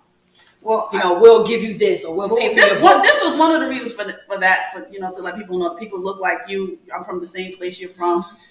But I have a not-for-profit too called Choose Love for Life. She just gonna say stuff as I just ask questions. See why I'm nosy, y'all? Because she would just be sitting there leaving with all the jewels. Well, and when did you start this? So I knew about it. 2016, one of my students was shot and killed doing a drive-by, and I created it. I didn't want to put it in her name, so I created it in her memory. Right. And it's basically Choose Love for Life. Is just we have to choose love for ourselves, each other, and our community. Love the name. So, but what I usually did was I used to do a scholarship for the kids in my school because she was in the middle school. I would do a scholarship for the kids to go to a summer program. I pay for them to go to summer program. It would be a sports. But since COVID, we haven't really done anything because I usually do a brunch. Okay. And we can't get together. Together like that. Right. So, but I mean, it's still there. I'll have to find once I retire next year. Yep. Speaking. I have to find ways to do some stuff with it because it just kind of fell off. I still raise money for it. Mm-hmm. Actually, working in the school, I have a calming space now that I created. Nice. Yeah, I'm in a different room now than from when you were there. Yeah, I used to come over there with her girls. Yeah. I really enjoy doing that too. That's why I know I'm not gonna be in my job. I know because there's too many things I want to do. Yeah, I know I'm supposed to be doing. So I use a lot of money from that to create the common space. Okay, so that's awesome. I still do. I raise money for it. People still make donations, and I use that for other things now. But we'll see what happens. So how are you functioning in the middle school now? Have things changed with your title, or what are some of the things you're still doing? The same thing. I'm still, I'm trying to do more of a wellness thing. Okay. But the thing about it is, we live in a culture. That culture does not. Wellness is not at the forefront. Yes. We gotta do something different. We gotta push that thing. Yeah. Like the principal there, he wants to do that also. He wants to push it. What would you need? What would that look like? Like, if we're talking to the audience right now, we're like, listen, we want to be able to do A, B, and C. Well, the thing is just getting the kids engaged. And I can't do that by myself. Right. I think the teachers have to get more involved. We do a meditation every morning. Mm-hmm. It's, and they show up. Well, it's in the classroom. We just do it over the intercom. Awesome. And I do a 12 o'clock meditation every day, but no one comes. Okay. One lady, one of the secretaries. But, I meditate every day, twice a day. Right. And I'm just trying to get them to understand the importance of taking care of yourself, of self-care. Your mental. Yes. Take care of your mental state. Understand it is your important. Physical and your emotional. Yeah, absolutely. All of that. You got to take care of all of that. So all of that is intertwined. And every day we have a day that we do something. But it's been difficult. It's the first year that I've done it. So hopefully, by next year, I can really get it. I really want to get it in place. I've even said I'll stay an extra year just to try to get it in place. Right. I don't know if that's going to work. Well, we need to figure that out. Yeah, because it's it's come up so with some strategies. You know, my kids know about meditation and, you know, bringing it down to bring a calmness, you know, when things are going on. You know, the little one, since he was little, you know what I'm saying? Like in preschool type situation, you know, so he yoga, all that stuff. You know, we got to help our kids to understand how important it is, especially how you start your day, because some of them are coming from homes that are toxic. They're coming from homes. Some of them are not even coming from homes. They're coming from hotels because they're homeless. Yes. So they're dealing with so much, and that's what also creates them to be bullies. Yes, that's definitely what I'm dealing with every day. That's definitely what I'm dealing with every single day. We have a lot of, you know, sexual abuse, a lot of stuff, physical abuse, a lot of stuff. And a lot of stuff is parents have to be educated because they don't know that what abuse is. And, you know, you have students who want to commit suicide, children who want to commit suicide or thinking about suicide who have tried to commit suicide. And it's like, you know, sometimes I don't think the parents always take it seriously. Sometimes, this is just what I felt with this trauma I went through as a kid. I just feel like my mom was checked out. Oh. Like she just didn't do anything. She just... Maybe she was suffering from depression. Oh yeah, I know she was. Now, as I got older, I understood. So that's what brought the forgiveness there. Mm-hmm. But at first I was like, what that was name? Cherie. I remember your mother. You got remember my mama. That's what I thought. That's what I thought. I was like, I thought her name was Cherie. Yeah. That's right. But the things that went on with us, she was checked out. That could be. And things went on with her as a child. And I had to learn that. And asking questions. That's what I talk about when I talk about generational trauma. And it's carried through. Mm-hmm. So because something happened to me, now I'm going to raise my child a certain way that may not be as healthy because of what happened to me. Mm-hmm. No, we have to be aware of those things. Yeah, absolutely, absolutely. There was nobody talking to her either. Or I'm gonna bring, or I'll either do things because I've been traumatized. Right. You know, like not having conversation with your kids, but they dress to the T. Or just checked out. They dress to the T, but you're not dealing with real conversations. Like you live together, but you're not present. But you look like Cherie. But they got. I do. You think so? Oh. I said we had a picture together. I said I look like my mom a little bit, right? It was funny. But yeah, you know, parents are not perfect either. Right. And if you don't have conversations to ask them what their growing up situation is, a lot of stuff won't make sense to you until after the fact. Right. And you know, because we bring our ways desire to learn. I'm like, oh, well, that's why mommy didn't. She didn't know what to do. Right. And if she did, she just didn't do it. Right. So I gotta forgive. She might not know. She might not know. No, she definitely did. I think. Yeah, she knew. And that environment that we lived in was not a great environment. Ooh, child. Listen, not a good environment. Every person that came from that block and you're thriving, you are a winner. You are a champion. Because that place is made to steal, kill, and destroy. Yeah, your dreams. You know, it's somebody I saw recently that it hurt me because we just knew this person was going to be in an MBA. Like, we knew. And drugs. Yeah. Well, you have so much access to it. Right. When I go there, I had a patient there that a little girl I used to see, and I used to actually pick her up and just take her out and then talk to her, like take her to lunch, right? When I used to sit and wait for her, I used to just look around. There was people that I grew up still there, and I used to just look around, and I used to be like, this place. It's like a geographical curse. Yeah, it's like a hovering. I'm just looking at the people, and I think when I was growing up there, I recognized the mental illness. Especially, and I was very inquisitive, like I am now. Like, why is she doing that? Like, why are you fighting her? Why you want to fight her like that? That when I used to see them fighting in the street and stuff like that, I was like, why? Yeah, it was a lot. I saw a lot as a kid. Yeah, I remember not being able to go outside for certain days. I'll be mad, and somebody just got killed, and I would take it personally, like, what the hell? Like, go outside. That was a lot. It was a lot.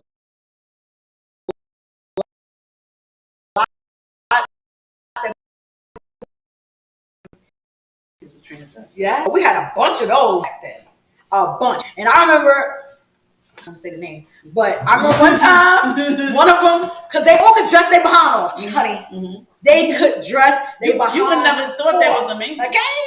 But even the ones who, it was evident it was men, because it was just the body Zeke was like, "What's up?" And they had on a short skirt and a different shirt and the weave. Hey, and that was our environment. That was normal. Yeah, that was our normal environment. Like those Like, people we would for real. talk to every day and say hey to and have conversations with, right? That was normal. Love the shoes, darling. You know, it was all of that. And it's normal to us. Yeah, that was one block over and the drugs. Garden City, and then the drugs and the prostitutions on that strip. Yeah, that was and seeing the white guys come pick them up. And it's crazy because I ended up, when I worked in the police department, I was a decoy. Mm-hmm. And I ended up, and it was weird to me because I would see what I was seeing from before, but it was a different kind of thing. Right. But listen, we were seeing it was a normalcy, and it shouldn't be normal. It shouldn't be normal that we know. Oh, it's somebody smoking crack because I can smell it. Right? Yes, I can smell crack. I can smell crack. Can't stand the smell of crack. Could not stand us. We knew. We going through we running down the steps, and we're like, oh, come on. Somebody smoking crack. Somebody smoking crack. You just bring it back. Because now when I look at how my life is so like, I don't even know what that is right now, right? Like, I don't even know what that is. Like, crack. I was friends with somebody from over there, a guy and a girl, and they used to come to my house. Well, not come to my house, but they used to come meet me at my house. And then just the things that they would do, I remember them putting a bottle in the street, like they were drinking out of something. I'm like, wait, we don't do that here. Oh, and just leaving it there? Yes, we don't do that here. But it gave me a mindset like, this is what you do where you live. It's normal. Right. Yeah. Yeah, a lot felt like, it was some years ago. I went there because some of the older people that my mom took to and, would bring food to and stuff. My mother loved people. Mm-hmm. So there's certain ones that still live there that she would make, one of those patients, whatever it was, and she would like, bring this to Miss such and such. And I'm like, what? And then I would do it, of course. So I said, you know what? I got to work hard at staying connected to them. Because my mother, she loved them, and I love them too. So I went to visit one time, and I forgot what I was at. And a boy spit on the floor in the hall. Yes. And I blacked out. Yes. I said, are you freaking kidding me? And he like, oh, I'm sorry, miss. I said, but do you spit on the floor at your house? Like, I blacked on him. And he like this. And then I stopped y'all because I said, girl, you're going to get shot. And I went on to mind my business and I went on. But I was mad. Because who spits on the floor? Well, that's what they do. They was doing like, I said, what? In the But this is not my life. I know. Not my environment. It would have me like, are you kidding me? Like, it was foreign. Yeah. Yeah, I completely get it. I'm like, and I know you don't even live here. I said, you're probably visiting some girl. Like, I was livid. That's what it usually is. Yeah. I was livid. I was livid. I said, who spits on the ground? I'm wondering, I didn't see Terrace Avenue as a project, because there were luxury apartments at one point. Right. I don't really remember, but I've seen photos. I know there was a doctor's office and carpet. Yeah, I remember coming there when it was nice. Mm-hmm. But then housing of urban development took over. Mm-hmm. And but I always wondered, but I think most places like that when it's low income, poverty, and I'm not saying, it turns into that way. And I'm wondering, and I'm saying that because I'm not trying to downplay anybody or insult anybody, but I'm wondering what that's even about. Like, why is it that you tear up where you live? Yeah. Well, I'll say this. Excuse me. You tapped into it earlier. Excuse me. Connected to the drugs. If you're on drugs, you don't know what's going on. And then I guess it's the depression and the hopelessness. It's a whole bunch of stuff. Because I know that's a big part of it. Feeling hopeless, like you can't get out of this. Like this is my life. What did she say? It was more than a block. Yeah.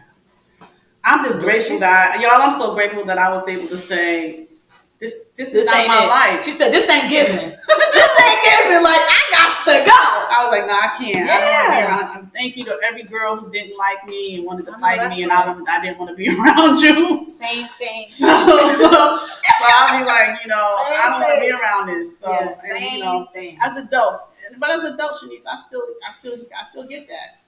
So why y'all stuck? I don't know what that is, but I just want, and just the word I was like, heal. Yeah. Heal. Please heal. Heal. Because not for us, but for yourself. No, for yourself. Yeah, child, I'm good. Yeah. She good, I'm good. We don't. But we don't care about heal. that. Heal for yourself. heal for those around you, heal for your children, because you're teaching your child that certain things are normal and it's not. Right. Your response to certain things is not normal. You are raising little yous out here. Right. Okay? Absolutely. You are raising little mean girls and listen, out here. This is something I would bully boys. This is something I would do. I'll be open to do an emotional intelligence workshop with people from, that area, because I think we need to understand that you don't. And I'm sure that if I did that, we could dig in and tap into different things that's happening with each person. I just got a vision. Because there's a lot of anger there, and you don't, as soon as somebody says something that you don't like, it doesn't have to be. You don't have to be aggressive and ready to beat somebody up because they said something you don't like. We all have the right to say what we want to say. Right. Because I hear with the kids, and I'll be like, they go, she need to keep my name out of her mouth. I'm like, but she don't have to do that. That's her mouth. That's the line. She can say whatever she wants. Because she was talking about me. No, she can't. No, she can't. You want to fight everybody that talk about you? You're going to fight for the rest of your damn life. Right. And trust me, you ain't going to win every fight. The baddest person don't win every fight. Right. So what are you going to do? Make a choice. I said you're going to fight everybody. So it's just like, you need to understand how to communicate. Right. It's the communication piece that they need to get to understand. How do you communicate with somebody if you're having a conflict? It doesn't have to always be aggressive. It doesn't have to be, I'm going to fight her. Well, she was talking about me, or she looked at me, or I just don't like the way she looked, or whatever it is. That's a you problem. That is a you problem. That's not another person's problem. That's a you problem. That is a you and I think that's really big in our communities when it comes to women. I can't speak to the men the same. I know they have some of the same stuff on some levels. Right. But Black women, we got to do better. We have to do better by ourselves and one another. Yeah. You know, I promise you. God, you know what? Listen.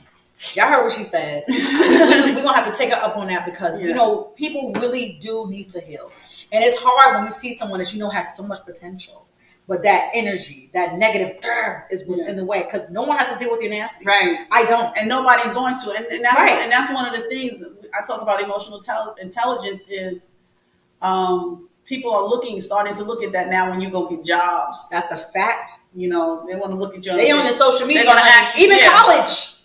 They don't need you in their school, little boy, because you can throw a basketball. They will find somebody else who got some sense. Right. Who will throw a basketball. You're a liability because you become a liability. Yes, absolutely. They got the right to be selected. And I'm never saying to let people run over you because, sometimes you have to set boundaries. Right. But you have to learn how to do that in a healthy way. Yeah. And listen, I wasn't always the healthiest person. So, same here. I'm still learning, honey. But I wasn't always the healthiest person. I lashed out too, but there was some anger. And that's how I know that you're experiencing hurt and anger, because I was experiencing the hurt and anger. Right? So that's how I know. But when I was able to heal and I was able to get to a place to understand myself and who I am and why I do the things I do and try to apply the new things that I learned, unlearn and relearn healthier habits. And relearn. Love that. And so I was able to do that. And I want that for everybody who looks like me specifically. And hopefully that I'll be able to do some workshops with a few people. I would be glad to go, but I should. There's the lady over there in the Peace Camp, Dr. V, on Terrace. She has an after school program or daycare or something in the after school program. Oh, I'm not sure what that is. I know. Oh Lord, her name just escaped my brain. I just looked at her eyes. She got those. Actually, Vicky know who it is because she volunteered and did something with her some time ago. But we got to get this thing going. Yeah, we got to do better by ourselves. Talk to her about doing that. Yeah, absolutely. Because we got to learn something different. We have to do something different. People get so stuck in their ways of, I'm not doing that because now they're going to be seen as weak. But you really not see me. To me, you see that's a strength, right? To me, that's a strength. Weakness. That's a strength to be able to acknowledge, to be able to do something different. It's a weakness to me when you can't open yourself up to something new. That's a weakness to me. Absolutely. You have to be open-minded. Yeah. You have to be receptive. Teachable. You have to for yourself and for those around you. Because I know, and it's a hard thing when you love a person or you love people and you know what they can be, and they just like, yeah. Because you have to make a choice. Am I gonna keep dealing with? Or I'm gonna keep it pushing. And that's another thing you said, a great thing. Choice. We all have the ability to choose. Either you want to choose to be better, because if you don't be better, you won't have better. That's a fact. So I like it. So I think that's very important. That's awesome. That's awesome. So if anybody needs to contact me, tell them where to find you. First of all, you can check out my website. It's the number one mindwellness.com. And then my email is the number one mindwellness@gmail.com. So you can email me there. Follow her on Instagram. The word one. Yeah, the word one _ mind _ wellness. Yes. Exactly. Yeah, and then I have another Choose Love for Life one. It's Choose Love for Life _ Love that name. Love that name. So you can find me on that. What's her name? Deja, right? Deja Joyner. Yes. Deja Joyner. Yeah, my father knew their family. I knew their family since I was a little girl. So that was sad. That was sad. And we gotta put the guns down. Like, please, y'all. This violence, y'all gotta chill out. So there's other ways to handle things, please. And the thing is, you're shooting people that look just like senseless, you. Right? It's just senseless, and kids are dying. Yeah, because of the nonsense. Y'all gotta do better, and that's why I wish I think we're gonna talk about what you said because I'm seeing visions about it. Mm-hmm. So we definitely need to tap into these communities because they're the future. They're the now. You get the future, child. Right. Our youth are the now, and they can lead. If we expose them to different things, their strengths, and if we don't have adults that make them feel like you're doing too much, or why do you think you can do that? They can do great things. They can do more things than what we're doing. They gotta we just have to create the environment for them. The number one thing they have to believe in themselves. They got to know that they can do better and have better. That you got to know that. Mm-hmm. If anything that you see somebody else have, you can have it. Don't think that it's unattainable for you. Right. Yeah. I love what Mr. Moore said when he came on. He said, when I saw who was it, Julius Irvin? Not Julius Irvin. Julius Irvin, right? From Hempstead? He's from Roosevelt. Well, somebody's from Hempstead. That was in the NFL or somewhere. Whatever it was. Moore? That's his cousin. Right. It might have been Julius, who's from Roosevelt. But when he said, I realized he's from where we're from, like, I can do that. Right. And sometimes it's what it takes. So yes, there can be a Cherie. Yeah. You have to also water the seed. You have to make them understand, like, you can be like this. You can finish school. You can go away to college. You can get a scholarship. But you have to heal the root to be able to bring forth the fruit. Right. Yeah. Yeah. Absolutely. Come on in here with the bars. So yes, everybody, please make sure that you go follow her on social media. The email address is the number one mindwellness@gmail.com. gmail.com. And get the book. Share the book. Yeah, because she fired. I'm getting my book today. Because she going to sit there and I forgot. Not give me mine last time. Do what she I have a children's book. Can you bring that? Nope. Stay here. Okay. I have it's right there on the table. I have a children's book called Nirvana. Nirvana is my granddaughter. Love the name. And it's a book of positive affirmations for young girls. Right. Yeah. Love it. Listen, we're going to hold on to this thing. I can't wait for this to happen. And I say, so remember that day on the podcast we said A, B, and C, and now look at what it's created. Yes. We're going to speak that thing. This is the book. And she got my favorite things on there. Butterflies. I love butterflies. It's called the Butterfly Effect. So this book is about transformation. That's why I called it the Butterfly Effect. And her return to love. And I returned to loving myself because there was, I came into this world loving myself. And I think there was some unconscious guilt that I had about my mother because, my family was saying it was your fault because she was working so hard to take care of you. Mm-hmm. So, and stop doing that, family. Yes, stop doing that because I was a kid and I didn't know no better. Listen, I can tell you the nasty stuff that was said to me, was said about me when my grandmother died. Oh Lord. Oh yeah. Stop doing that. Y'all have to stop doing that. We know it hurts. Yeah. But you can't attack people. It was hurtful. And so sometimes people will tell you something and on the surface you'll say it didn't bother you, but there's somewhere underneath. Yeah. There's this, there was this guilt that was created for me that. For me, I felt like I was a bad person. Undeserving. Right. I was a bad person. So now I put myself in situations to be punished. Mm-hmm. And I talk about that in the book. Ooh, that was a bar.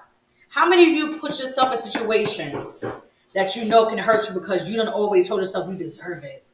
Sometimes it's not conscious. Sometimes we do it unconsciously, but it's usually a pattern, and that's what happens in therapy. When you come into therapy, and then usually when a person is telling their story, then I'm able to look at the patterns and the themes and say, then I'm able to ask questions based around that. So whether it could be one of my biggest questions is, are you valuing yourself? Do you value yourself? And then the person has to think about it, and then they usually say no, they don't value themselves. Yeah, sometimes you have to get a realization like, oh snap, well maybe I don't value myself. Yeah, I've had a lot of people come to therapy and say, I never thought of that.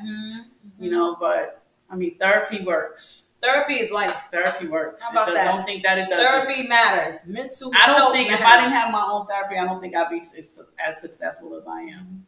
I love that. I had to heal my own wounds. Right, and that's the other thing. If you see and pay attention, if you guys have been watching the series, she's my SHERO. Most of the women, I want to say all the women, tapped into a certain field or thing that they received. So she received therapy when she needed it, and now she's that therapist for other people. Please catch that. Yeah. What your gifts are, your purposes is connected to other people. I don't think you can be a good therapist. I have a therapist who works with me, and he was saying, "What do I need therapy for?" And I'm like, "Are you serious?" That's right. I said, "Are you serious?" I was like, how can you advocate for therapy and you've never been in your own? Yeah. But that's like not wearing my t-shirt. You understand? Like, I just have a t-shirt company. I don't wear them. When you understand yourself, you understand others better. Yeah. Oh, I love that. That's the part. When you understand yourself, you understand others. Yeah. And that's listen. That thing gonna happen because I'm getting chills. I promise you. Some of the stuff I've seen women do to one another is connected to exactly what she just said. Yeah. Not knowing yourself, not dealing definitely with not knowing with yourself. Definitely not knowing. And you're like this. Projection. That's projection. Wow. So you're taking whatever you feel inside or whatever you're dealing with, and you're projecting it onto other people. Absolutely. Those feelings on other people. And you're hurting people. You are hurting your words, man. Words create. That's why we can remember certain things that were said to us as children because they create. They create things in your mind, and you start thinking or believing that thing, not even knowing. Yeah, it could be unconscious. I grew up with a complex because of things that were said to me. We have a baggage. In my emotional intelligence workshop, I show a backpack, and this has all of our experiences in the backpack, and we carry that around all through our life. If you don't get into therapy, it just gets heavier and heavier.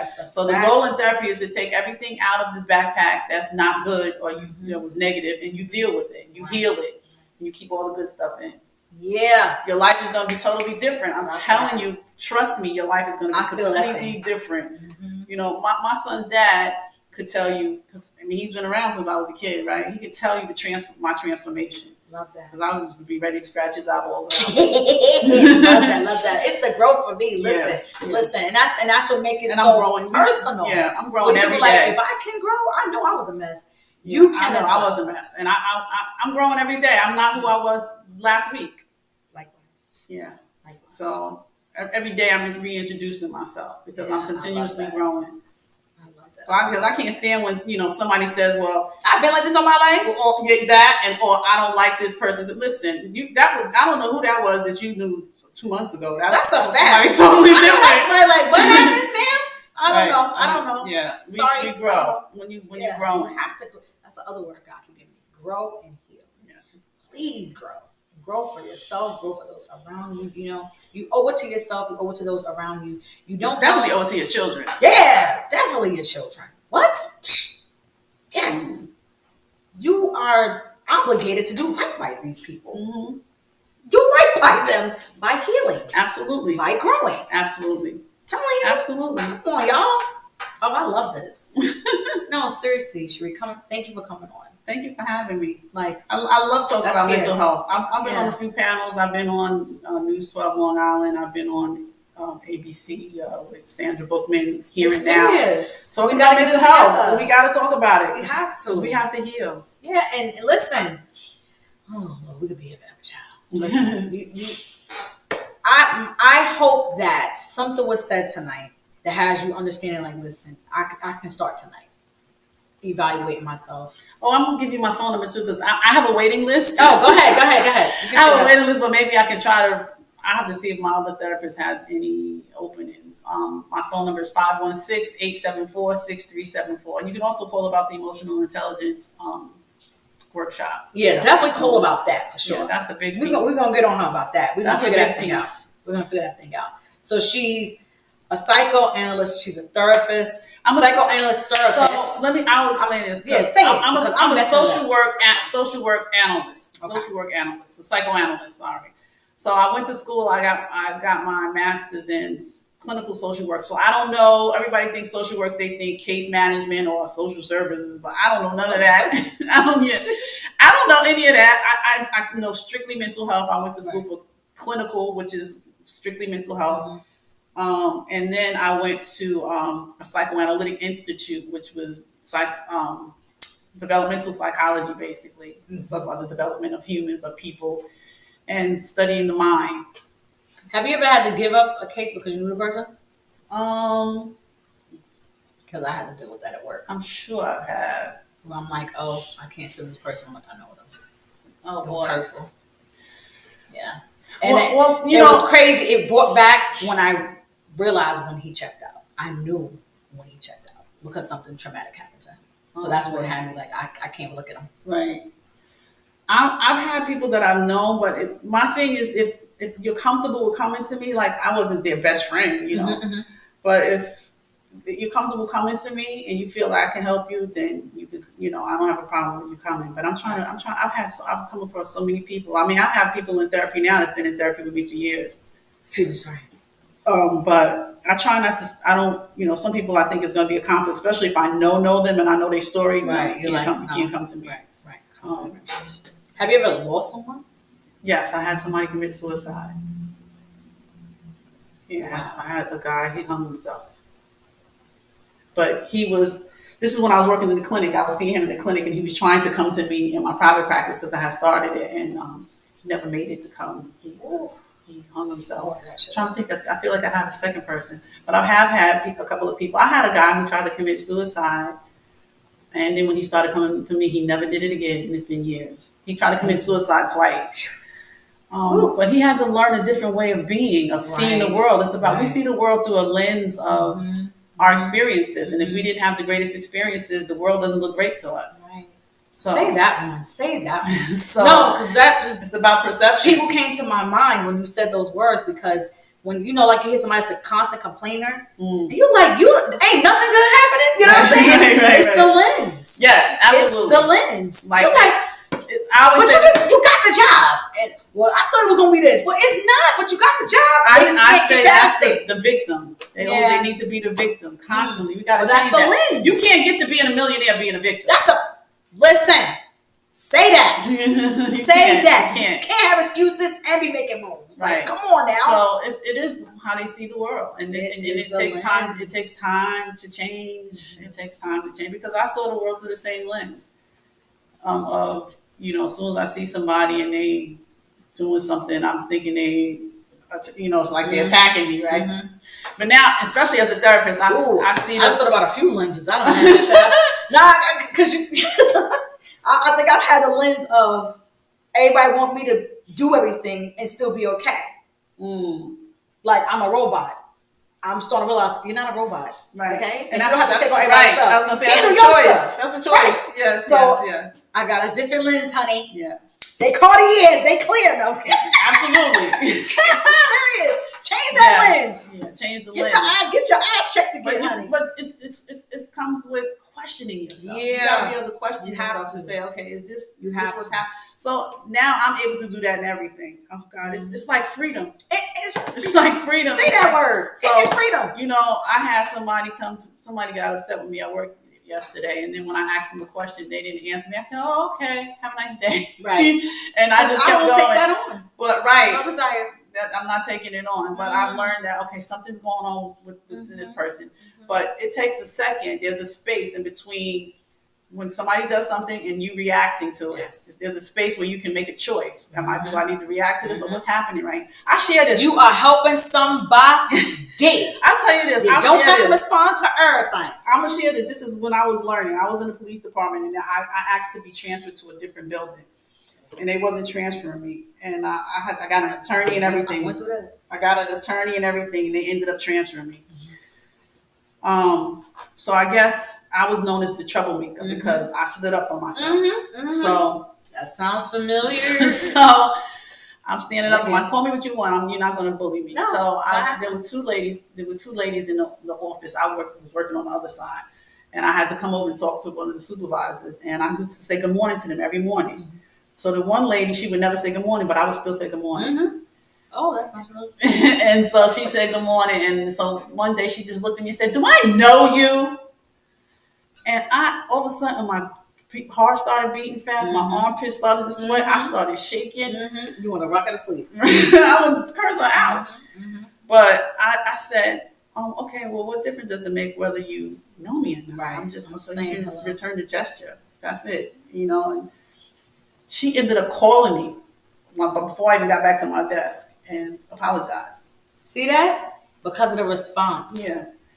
Because I don't have to engage in that. Right. But I'm going to tell you, so my thing was to step back and try to understand why my body, because your body responds first, right? And so you got to be with that feeling. I sat and I stood there and I was with the feeling and it subsided. And then I had to ask myself, I'm like, why did that make me so upset? Yeah. The awareness, honey. I'm going to tell you what it was, y'all. My feelings were hurt. It's like, why is she not speaking? Because I'm just saying good morning. What is the big deal? What's the big deal? And it probably felt like something from my past that I've already experienced with someone being rude to me. Because that's what happens. We're always living in the past. Right. We're always living in the past. Regurgitates. Right. We're always living in something that we've experienced already. We learn from what we've experienced already. So my feelings were hurt, and then I recognized that. So as I continued to move forward, and of course you come across some rude people, but I came across less. You come across rude people, and I deal with it differently because in my mind I'm like, this is not a me problem, this is a you problem. So I'm just gonna keep saying good morning. Good morning, gorgeous. I'm gonna love you anyway, child. And it was funny when I left. She was like, "Oh my God, I can't believe you're leaving, but you're gonna." Yes, you. It was totally different. I promise we all have those stories. You're in control. Different person. You're in control of your experiences more than you really know. Absolutely, you better say. But you got to be in control of yourself. Yeah. I love that. I hope she helps somebody. She had to help somebody. I'm telling you, because I don't think I know anyone who has not experienced that. Where somebody just nasty for sport, and you like, I ain't done that. Child, you don't know me from a can of paint. Then we respond with something nasty back to them. It's like, why am I being nasty to this person? Who is this person? That's not my lane. Right. I don't let you take me there, and I'm not that person. And again, I'm never saying not to set boundaries when needed, but I will walk away from you. Yeah.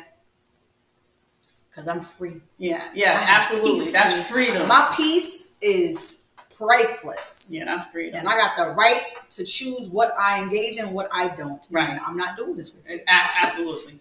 Because then what's going to happen? As soon as you respond now, you're going to be angry and upset, sweaty armpits, tight throat. And what do they say? You can't argue with a fool because from a distance you can't tell who's who. Right. So now you looking like a fool. You the one's gonna look like a fool, and you don't deserve that. But I love that. Yeah. Listen, make sure you guys follow her. Reach out to her if you heard something that touched home. And even if you just want to talk about it some more. Yeah. I mean, I'll be willing to do that for sure because I want to help my people. Yes. Bars. I think I'm gonna have to make her a shirt that say, "I just want to help my people." Yeah. Look, she said, yeah. She's like, I'll take a medium. Thank you. Yes, make that. I just want to help my people. I love it. Listen, Cherie, thank you so much for coming on. I'm going to keep saying her name because I can't believe she was letting me call her Cherie now. I'm mad. There's a lot of people still call me Cherie. I'll check you for a minute. I'll be like, it's Shanice. Oh, yeah. I started doing that. My mother used to say to me, why don't you correct them? I'd be like, I don't know. Yeah. You wasn't correcting them because you didn't want to. No, I didn't want no problem. Yeah. And that stuff stemmed from, listen, y'all paying attention? And as I got older, I was like, okay, stop calling me that. Yeah. They still call me Cherie Dortch, But when they say my whole name, but it's Cherie. It's Cherie, okay? And like that's my pretty. Cherie Amour, spelled like that too. Right. Not spelled Cherie. Right. Mine's is, Your name is Shanice. It looks like Shanice. I feel it. God bless you. Because I feel the same way. I get Shanice. What? child, they be butchering. I'm like, and in my head, I'm like, just think about what you just said. Why would someone name their child? Why? Just why? Like, and I just go, it's Shanice. Yeah. Oh, okay. I'm like, child, seriously? Oh, I thought it would have been SHA. It's not. It's actually Shanice. Yes. It's not Shanice. Shanice. Right. You know what I'm saying? I'm like, it's Shanice. This is your book. But they have, thank you. Make sure y'all get the book. We're going to get the book out. Amazon. It's on Amazon.com. Amazon.com. The Butterfly Effect, Her Return. I love the title, ma'am. A lot of people didn't understand that, but it was because I had to be returned to my true We made it understand. They didn't understand her return to love. I had to be returned to my true self. But what's not to understand? I don't know. Some people don't. And my true But self. what were they saying when they said they didn't get it? What do you mean her return to love? What do you mean her return to love? Yeah. Okay. Well, listen, get the book. She told you what it is. Her return to love. The butterfly. I love the title. Returning to my true self. Returning to her true self. Returning to the inner her, the queen. Yes. What? The individual expression of God. Yes, I love this. Listen, y'all want to be how she feeling? Listen, child. Get the book and call the number. What's the number? 516-874-6374. I love it. Listen. Please don't prank me. We ain't pranking. We serious. This is serious business. We trying to heal. We trying to grow. We're trying to get back to her. Returning to her love. Returning to your true self. Yes, absolutely. Yes. Your true self. Or getting to the self that you want to get to. Your true self is the self of where you're completely healed. Yeah. That's the true self, because we come here, here like that, but then we get tainted by all the experiences. Yeah. Listen, all the things or whatever said about therapy and all this stuff, it don't gotta be that. What you just going in to pay someone to hear your story? You're going there to heal. Yeah. You're going there to hear.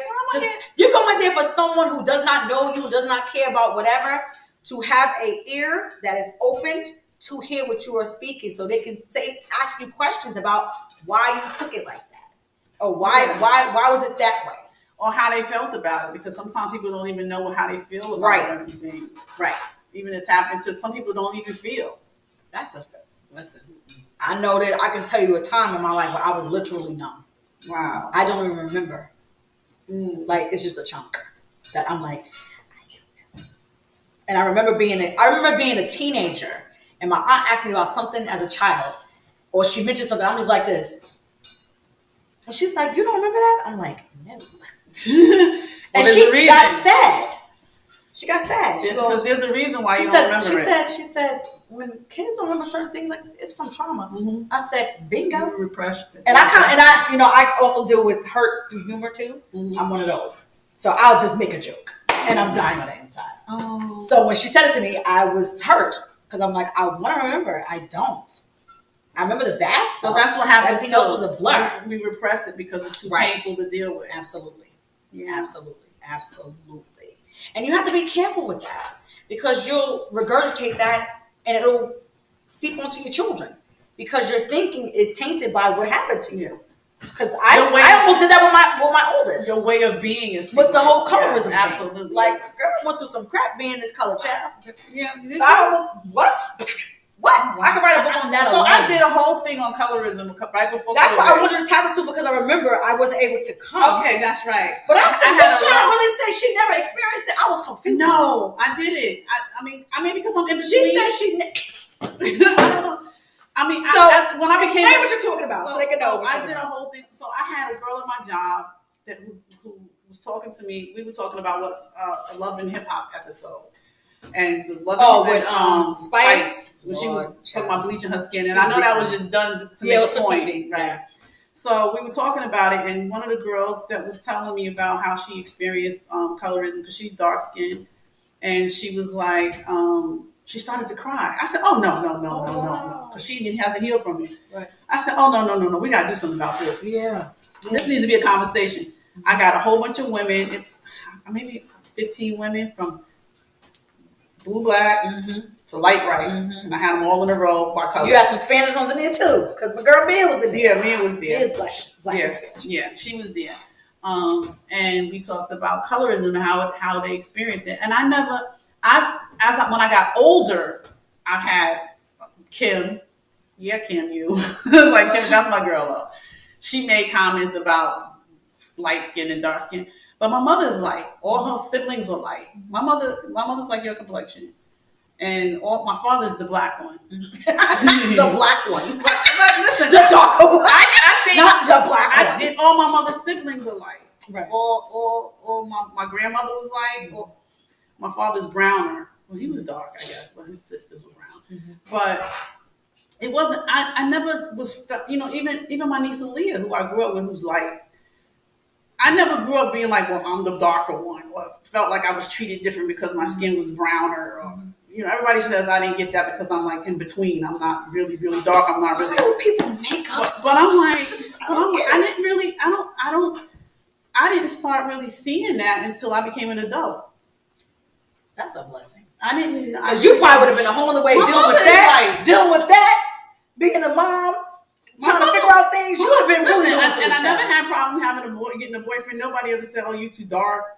And it's the hair thing too. So my hair was longer than Lynn, but still, it's like I don't remember. That's a blessing. I don't remember. I wish I could maybe I did, and they didn't say it to me. They didn't say, "Oh." Who knows? Well, first of all, you had girls just not liking you. You probably even know if I was connected to that. You wouldn't know because you were just like, "Oh, they don't like me, whatever." Wow, but they was looking like me too. So I don't even know. I don't think I really had. Listen, that is a blessing. If you never had to deal with that, that is a blessing. But for some of us who had to, it affects you even as a grown up. I see that. You would listen. I had a girl in my church say something stupid like, "Well, aren't you white?"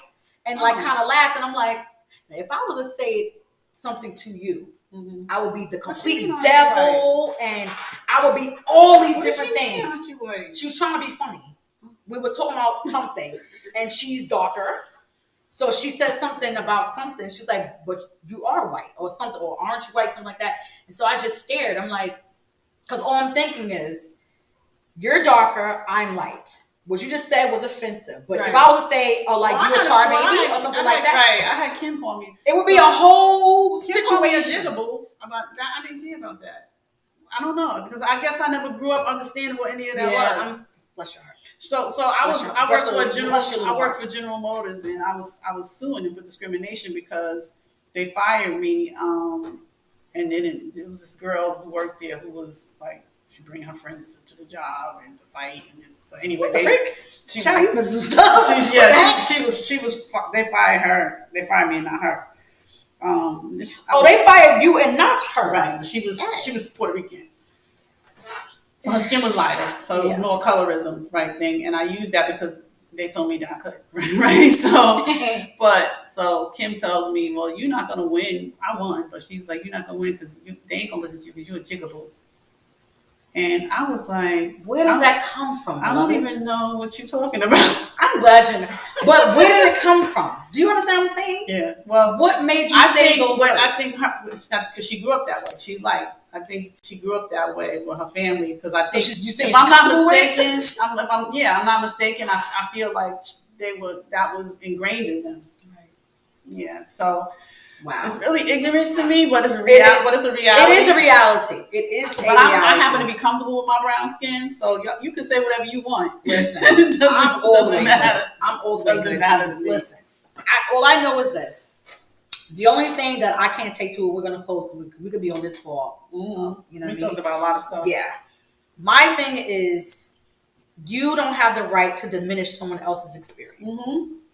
If you grew up, you're darker, and people called you nappy head or tar baby and these different things, and you had a hurt, okay, and I feel bad for that. Right. But if I tell you, I was called red bone, or I was called half breed or nappy head or whatever, and you're like, "Oh, that's it."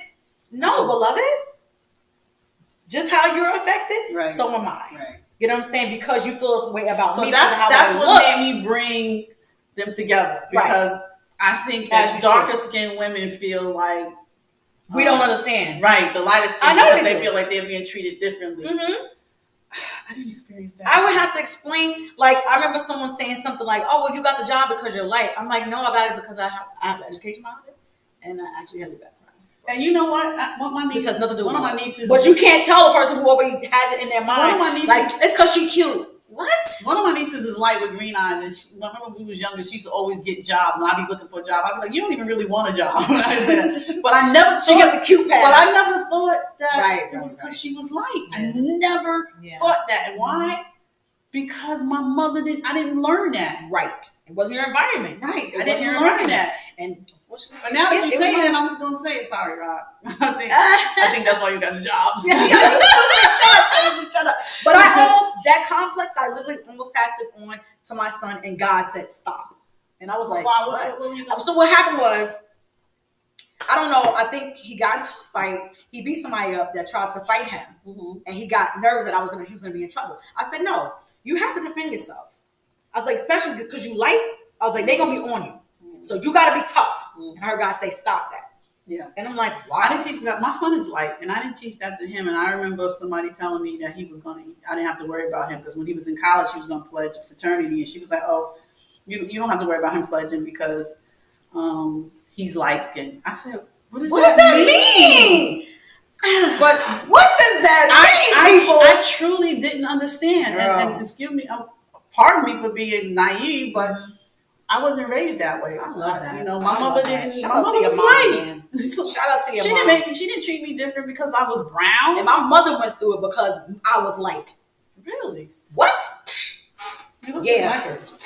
My mother went through it because I was light. And then my mom's siblings, well, the first, who was it?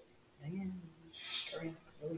think it was 5 of them that had the same dad. My grandmother was dark skinned. Like she was a dark skinned woman. And my grandfather was brown. So they all were brown. Right. Dark brown. And my one aunt was light like me. So I wasn't sure she was part of the team. I'm like, was that granddad? What's happening here? How's she light and y'all all dark? Something wrong. But then he had other children. We see another daughter of his with someone else who looks just like my aunt that's light.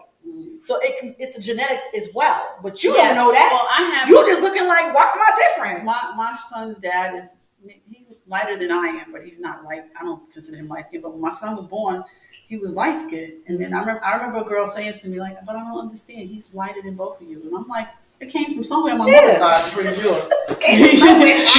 You know, that's how my baby daddy is. Don't you start. Yeah, they twins, right? As he's an adult. That's like so twins. Funny. But even that, our genetics, we're amazing, okay? Right, because my mother's side, she could pass for white. Right. My cousin Natalie, she always says, I always thought grandmama was white. But my nephew, shout out to my nephew Cheyenne, he's dark skinned. His mama and his daddy is your complexion. And he's beautiful dark skin. His grandfather is dark. Right. You understand what I'm saying? And his grandmother on our side. That's what y'all dark. need to understand. Yes, like, the genetics. Yes, the can be passed down. Please educate yourself before you say things that are offensive. Okay? What difference does it make? The bottom line, I think that's what makes Black people all beautiful. So beautiful. We're amazing. Because we come in so many different shades. I think that's why. Because we come in so many different shades. Absolutely. Listen, love yourself. And that's love on other people. That's some slave mentality. Yeah, I promise you it is. It's really sad to watch. They need to get rid of that mentality. It's really sad to watch. For sure. Yeah. But it's annoying when somebody try to downplay your goals. I mean, your accomplishments and like that. They charge it to, well, that's because she's cute, but that's because she's like, girl, move around. Listen, find yourself. I know some dark and amazing dope people, right? What? And I know some not so attractive people that are maybe not that attractive to me because I think everybody has a different idea of what attractiveness is. Yeah, that are doing very well. Absolutely, that are millionaires. Absolutely. I have a couple of millionaire friends. Excuse me. Absolutely. We are all beautiful. We are amazing in our own rights. Self-love people. Then you won't be so. And I'm not saying this thing isn't real because it is real. Some of it is. Like you said, with Spice, that situation in Jamaica, there's it's a thing out there. Yeah. So her experience is gonna be different from what she's seen in the States. She's gonna be on the defense, like, because I'm gonna be honest. I don't want to believe. I'm so good with my color. Y'all need to start. You have to. It's self-love. No, seriously, it is self-love. I'm so good with it. I've never. And the texture of your hair. I'm loving that everybody's embracing being natural now. I've never. Shout out to everybody that's natural. Had that issue. I never even thought about I want to be lighter. Never ever thought about. I never thought about it. It's the hurt. It's crazy to me. All right. It's the hurt. It's the hurt. You know what? I'm gonna let you go. I asked a guy one time I actually had him come on the podcast. I'm gonna say who it is. But I was so frustrated with the nonsense. With the color? Yeah, I was frustrated. So one day I asked him, I said to him, I said, listen, if it was a dark-skinned girl and a light-skinned girl walking just down the street and you saw them and you looking like, oh shoot, look at that. Who do you think is gonna be easy? Oh, what did He say? said the light-skinned one. Oh God. I said, why though? He goes, I don't know. Because he's been conditioned to believe It annoyed the heck out of me. And I'm like, and out of all my crew, I'm the virgin. He's been conditioned to believe that. I've been called all kind of names. He's been conditioned to believe that. All kind of names. None of it was real. Wow. Because of this face. The story they made up. Because of this face. The narrative they created. Yeah. That they created. That's their problem. Yep. But him saying it was like, I know. It annoyed the heck out of me. I didn't get it. I'm like, who taught you this? Who taught you this? Society. Like, y'all are weirdos. Family. But please heal. Yes. Please heal. And if you need to heal, please reach out to Miss Cherie Dortch of One Mind Wellness. And Psychotherapy Services. Look, say that 10 times, y'all. Say that 3 times. One Mind Wellness. I am so thankful for you coming on tonight. I'm full. I'm thankful that we had a great conversation. I wish this could have been something where people could ask questions. Absolutely. We're gonna have to do that. We are absolutely gonna have to. Carla, you say what? She's speaking it. Yes. She's speaking it. Come on, this thing gonna be bigger, honey. This thing gonna be bigger. But I am in awe of you. I promise you. Every time I think about you, I'm like, she from the block. That just does it to me. We didn't tap into this. We tapped in a little bit to how that street was growing up on that street. But listen, there's people who are checked out right now because of stuff they went through on that street. And we are thankful for sound mind. Yeah, absolutely. Okay? Hello. We are thankful for sound mind. So seeing her is seeing greatness, is seeing success, is seeing an overcomer. Mm-hmm. Listen, it's seeing a champion. And that means that you too can do the same thing and or more. So absolutely. Don't count yourself out. If you know that, and if you need help, yeah, you got get the help. If you need help, just to say, what do I need to do? Because that's next. So I think I do a lot of coaching with my patients too. Like when they want to start business, okay, you're gonna do this. You're gonna set a goal, set a 3-month goal. Don't see her for everything. You said a financial person's there too. I have a financial. Yeah, she does financial. And listen. Understand. She does a financial analysis. When you're working hard and you're not seeing the fruits of your labor, it becomes frustrating. Yes, but you got to keep it moving. Keep it moving, but even with that, get the help that you need. Yeah. If you're not financially literate, yeah, it can be frustrating. Yeah. All you're seeing is you working, you doing this, you doing, and you're not seeing the fruits. There you go. I think Black people need to learn more about their finances. Absolutely. That's another reason why there's a gap. I am right now. There's a gap between Blacks and whites in the not just whites, child. There's a gap between Blacks and other cultures. Yes, period. I mean as far as wealth goes. Yeah, wealth, home ownership, stocks, NFTs. People don't know about that. They don't know. You gotta a lot going on. You gotta educate yourself for sure. Because I'm doing it. I got a book, Stocks for Dummies. Yeah, I have a financial advisor too, so he kind of helps me. Stuff too, yeah. But that's, you understand. Listen, I'm smart in this area, but not so much in this one. And I want to be literate in all areas. Right. I want to be good. Read stuff. And so you gotta read. You have to read. And you can get audio books because I listen to some books on audio sometimes. Mm-hmm. But I like to read because I think I retain it better. Yeah, I'm her. I'm absolutely her. But yes, listen, no excuses. Get the help you need. Mental health is vital, everybody. Your physical being, everything. And I'm learning this stuff as well. So God deals with the messenger first, okay? I'm not bringing nobody up here that's not also helping me to grow. So this is personal for me, as well as me looking like I know she can help somebody beyond. Mm-hmm. So thank you once again so much for even accepting the invitation. I know you're busy. Yeah, I canceled clients tonight. Yeah, I don't take it lightly that she came on. Please, ma'am, please, sir, reach out to her. If it's not her, if you want to deal with the guy, let her know. Like, okay, well, where's the male therapist? Because I know some of y'all are like that. I have an intern coming in May. She's going to be seeing people. I'll probably be running some groups. I want to do a group for young girls. Yes. I want to be all. Yeah. I'm coming. Yeah, I'm coming. We'll talk about it. I'm coming. No, I'm just kidding. Talk about it. But yes, please, guys, listen. Visit her site. Choose love for life. For life. That's my Instagram. Listen, y'all pray about my memory daggone it, because you can check my website at the number 1 Mind, MIND Wellness, one word, mindwellness.com. Okay. Is that it has everything? Yeah, it has all the stuff. Do that. All right, do that and go from there. It even has a link, I think, to go to my store. Okay, good. Yeah, excellent. Go to the website, guys. If you heard something tonight that has you like, listen, I gotta do something different because I'm not moving. I'm stagnant. Yeah. If you want to do something, if you want to be somewhere else, you want to be something different. If you want to progress in life, because if you don't grow, your finances not gonna grow. Nothing's gonna grow. Everything gonna be stagnant. You're gonna be mad, child. You're gonna be frustrated, child. And you don't deserve that frustration. This is 2022. This is the year of manifestation. Absolutely. Listen, this is the year of getting those goals, checking off those vision boards. You get into it. This is the year to even lose people that you've been carrying, child. Yeah. I promise you. Unfortunately, you will lose people you are going to lose people. You are. You will. But you'll gain more. Don't worry. Yes. You won't be alone. Because the divine connections is serious, man. Mm-hmm. You be clear on those things you're writing down, you're praying for, you're meditating. You know what I'm saying? Listen, go forth in that thing. If you know you need something, you know there's something deeper going on, you know that you respond a certain way that's not normal, and you're tired of it because you really don't know what to do, reach out to Miss Cherie Dortch. Yeah. All right? Listen, guys, don't forget to subscribe to the YouTube channel.